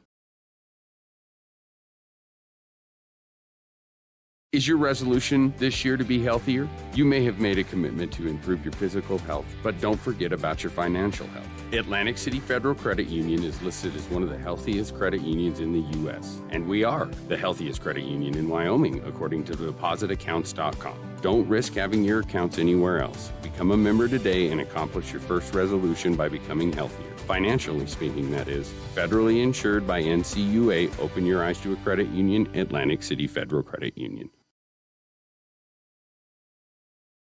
Why should your new floor come from Carpet One? Because we're passionate about the spaces our neighbors call home. We're part of your community, and we're also part of the world's largest cooperative of independently owned and operated flooring stores. So you can be sure you'll get great selection and outstanding value with every installation. Whether it's carpet, hardwood, tile, or luxury vinyl, our experts take the guesswork out of choosing the right floor. We're your local Carpet One Floor and Home, the one store for your perfect floor. Welcome back to the Click It or Ticket postgame show here at Riverton High School. We're here with your player, Papa Murphy's player of the game, Parker Paxton. I'll tell you what, I used to work in college basketball, Parker, a long time ago, worked for a guy who loved to press. You may be one of the first guys I've seen who is not pressable. It seems that whenever you're in there, teams try and press, and it's just no-go. Did you inherit this speed from mom, dad, just you? I think my mom. Okay. I work really hard at it, but I think I got my mama to thank for that one. Well, even if it was your dad, he'd tell you say your mom. So, you ended the game with 14 points. You seem to be the one who had the most legs there at the end there. What do you attribute your conditioning to? You don't seem to ever slow down, even after 3 games in 72 hours. Well, I take pride in my physical condition. Even though I'm a golfer, over the summer I work hard to try to stay in the best shape possible, and I think really I have hard work and Ross Anderson, our weights trainer in Riverton, to thank for that. Okay, well, excellent. Well, congratulations again. This is Parker Paxton, finished with 14 points as our Papa Murphy's player of the game, and we're going to let him get back and get hydrated and get some rest and get some food in you. So thanks again, Parker. Thank you very much, sir. Oh, don't call me sir. You're welcome. All right, we're going to let Coach Sheets get the headphones on him here on the Click It or Ticket post-game show. Coach Sheets, tough loss. Tough fourth quarter, really. It was within reach, and then that fourth quarter, it seemed that the legs, although I'm convinced that Parker Paxton's conditioning is out of this world. Yeah, our fourth quarter wasn't good. You get outscored by 10 in that fourth quarter. We're down 5 going into the third, and honestly, we played not good offensively. Offensively, we didn't have a good game at all. Shooting the ball, we're 25% for threes, we're 33% for twos. Didn't shoot free throws well. So when you don't shoot the ball well, makes it hard. Again, you can always say too many times that it's a good defensive effort, but we didn't score well. So again, I don't know. I don't know if I did this one or not, but it sounded like anyway. The cord was on it. That's all right. That's all right. Well, Parker did finish with 14. I think he was your only player in double digits. You stayed out of foul trouble, though, and you have to be happy about that for the most part. Yep. I noticed things got heated. I'm not going to ask you about that, but we agreed with you there at one point in time. But it just looked like the depth on their team. They were able to go Drew Jackson really not able to do anything until the fourth quarter, and then all of a sudden he turns into super stud with fresh legs. Well, and he's a good player. You can only hold good players so long before they start shooting the ball well and scoring. And we knew coming in the game that he was going to be really good, and he was. And so was Schlabs. Those two finished really well at the rim for guards, and the big kid stepping out and hitting those 15-footers was big for them. They shot the ball well. I don't know what their percentage was, but obviously they shot better than we did tonight. Yeah, absolutely. So what have we got on the horizon? We got a tournament at Green River, if I'm not mistaken. Yep, and so we go to Green River this Thursday, and we play by far the best team in the state. And so, these first 4 games are kind of murderer's row for us, playing 2, 3, and 4 this week, and then getting the clear favorite to win the state championship this year is Thunder Basin, and we start with them next Thursday.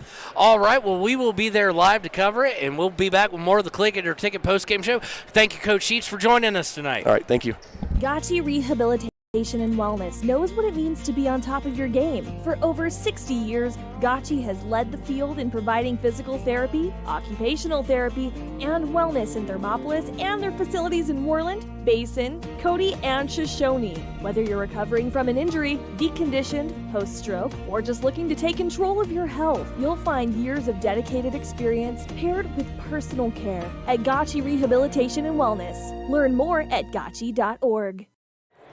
Welcome back to the Click It or Ticket postgame show. The Bill Sheridan Basketball Classic is now complete. 3 days of basketball. Unfortunately for our friends from Cheyenne East, they're not getting home as I-80 and what else is closed, Leanne? I-25, both the interstates closed. Don't know if that's snow or wind. We've been watching basketball. So they're going to be stuck here for a little bit of extra time. So real quick, the final stat sheet on the good side of the ledger. Jason Vincent finished the game with 4. Kate Gabrielson finished the game with 2. Parker Paxson with 14. Derek Lang with 2. Tanner Johnson, 5, all in the first quarter. Lucas Engel with he finished the game with 11, actually. So he also got into double figures. Didn't do much in the first half, but kind of responded in the fourth quarter. DeVries didn't have any. And number 2, whose name shall escape me because we haven't gone over it yet, he finished with 2 as well. On the other side for the visitors, they had McAnally with 15, Slabs with 10, Nathan Marich with 5, Drew Jackson with 13, almost all of those in the second half. Jolly with 3. It was definitely a guard show, and that's kind of what they tell you what tournament play is all about. It's a guard show, and they definitely had a little bit fresher legs, and they shot better. And when they needed it, they did have some Tate Bishop to hit from 15. He had a beautiful jumper from there several times in a row to really calm things down as Riverton tried to catch up in the game. So, like I said, this is the last part of the Click It or Ticket show. We are done with the Bill Sheridan Basketball Classic, and we will have more action this coming Thursday as Riverton Lady Wolverines and Wolverines will travel to Green River. The boys are going to be playing the number 1 team in the state and the overwhelming favorite, as you heard Coach Sheets say, Thunder Basin. So we'll be excited to see how that pans out, and we'll see you again on Thursday. Thank you for listening here on KTAK. Your car or truck is an investment. When it needs repairs, you need someone you can trust to do the job right. Take it to Gunners Automotive. They repair all makes and models of cars and trucks, from oil changes to brakes, tires, and more. Gunners Automotive, 856-2288. Riverton's Hampton Inn & Suites is proud to sponsor our youth athletics in Fremont County. Fremont County's school athletics provide our youth timeless experiences and lessons that can lead to success for life. Setting goals, teamwork, and hard work make young athletes into good citizens. High Plains Power is a Touchstone Energy cooperative. What does that mean for you as a Rural Electric Association member? It all comes down to 7 principles: open membership, one voice, one vote, member benefits, independence,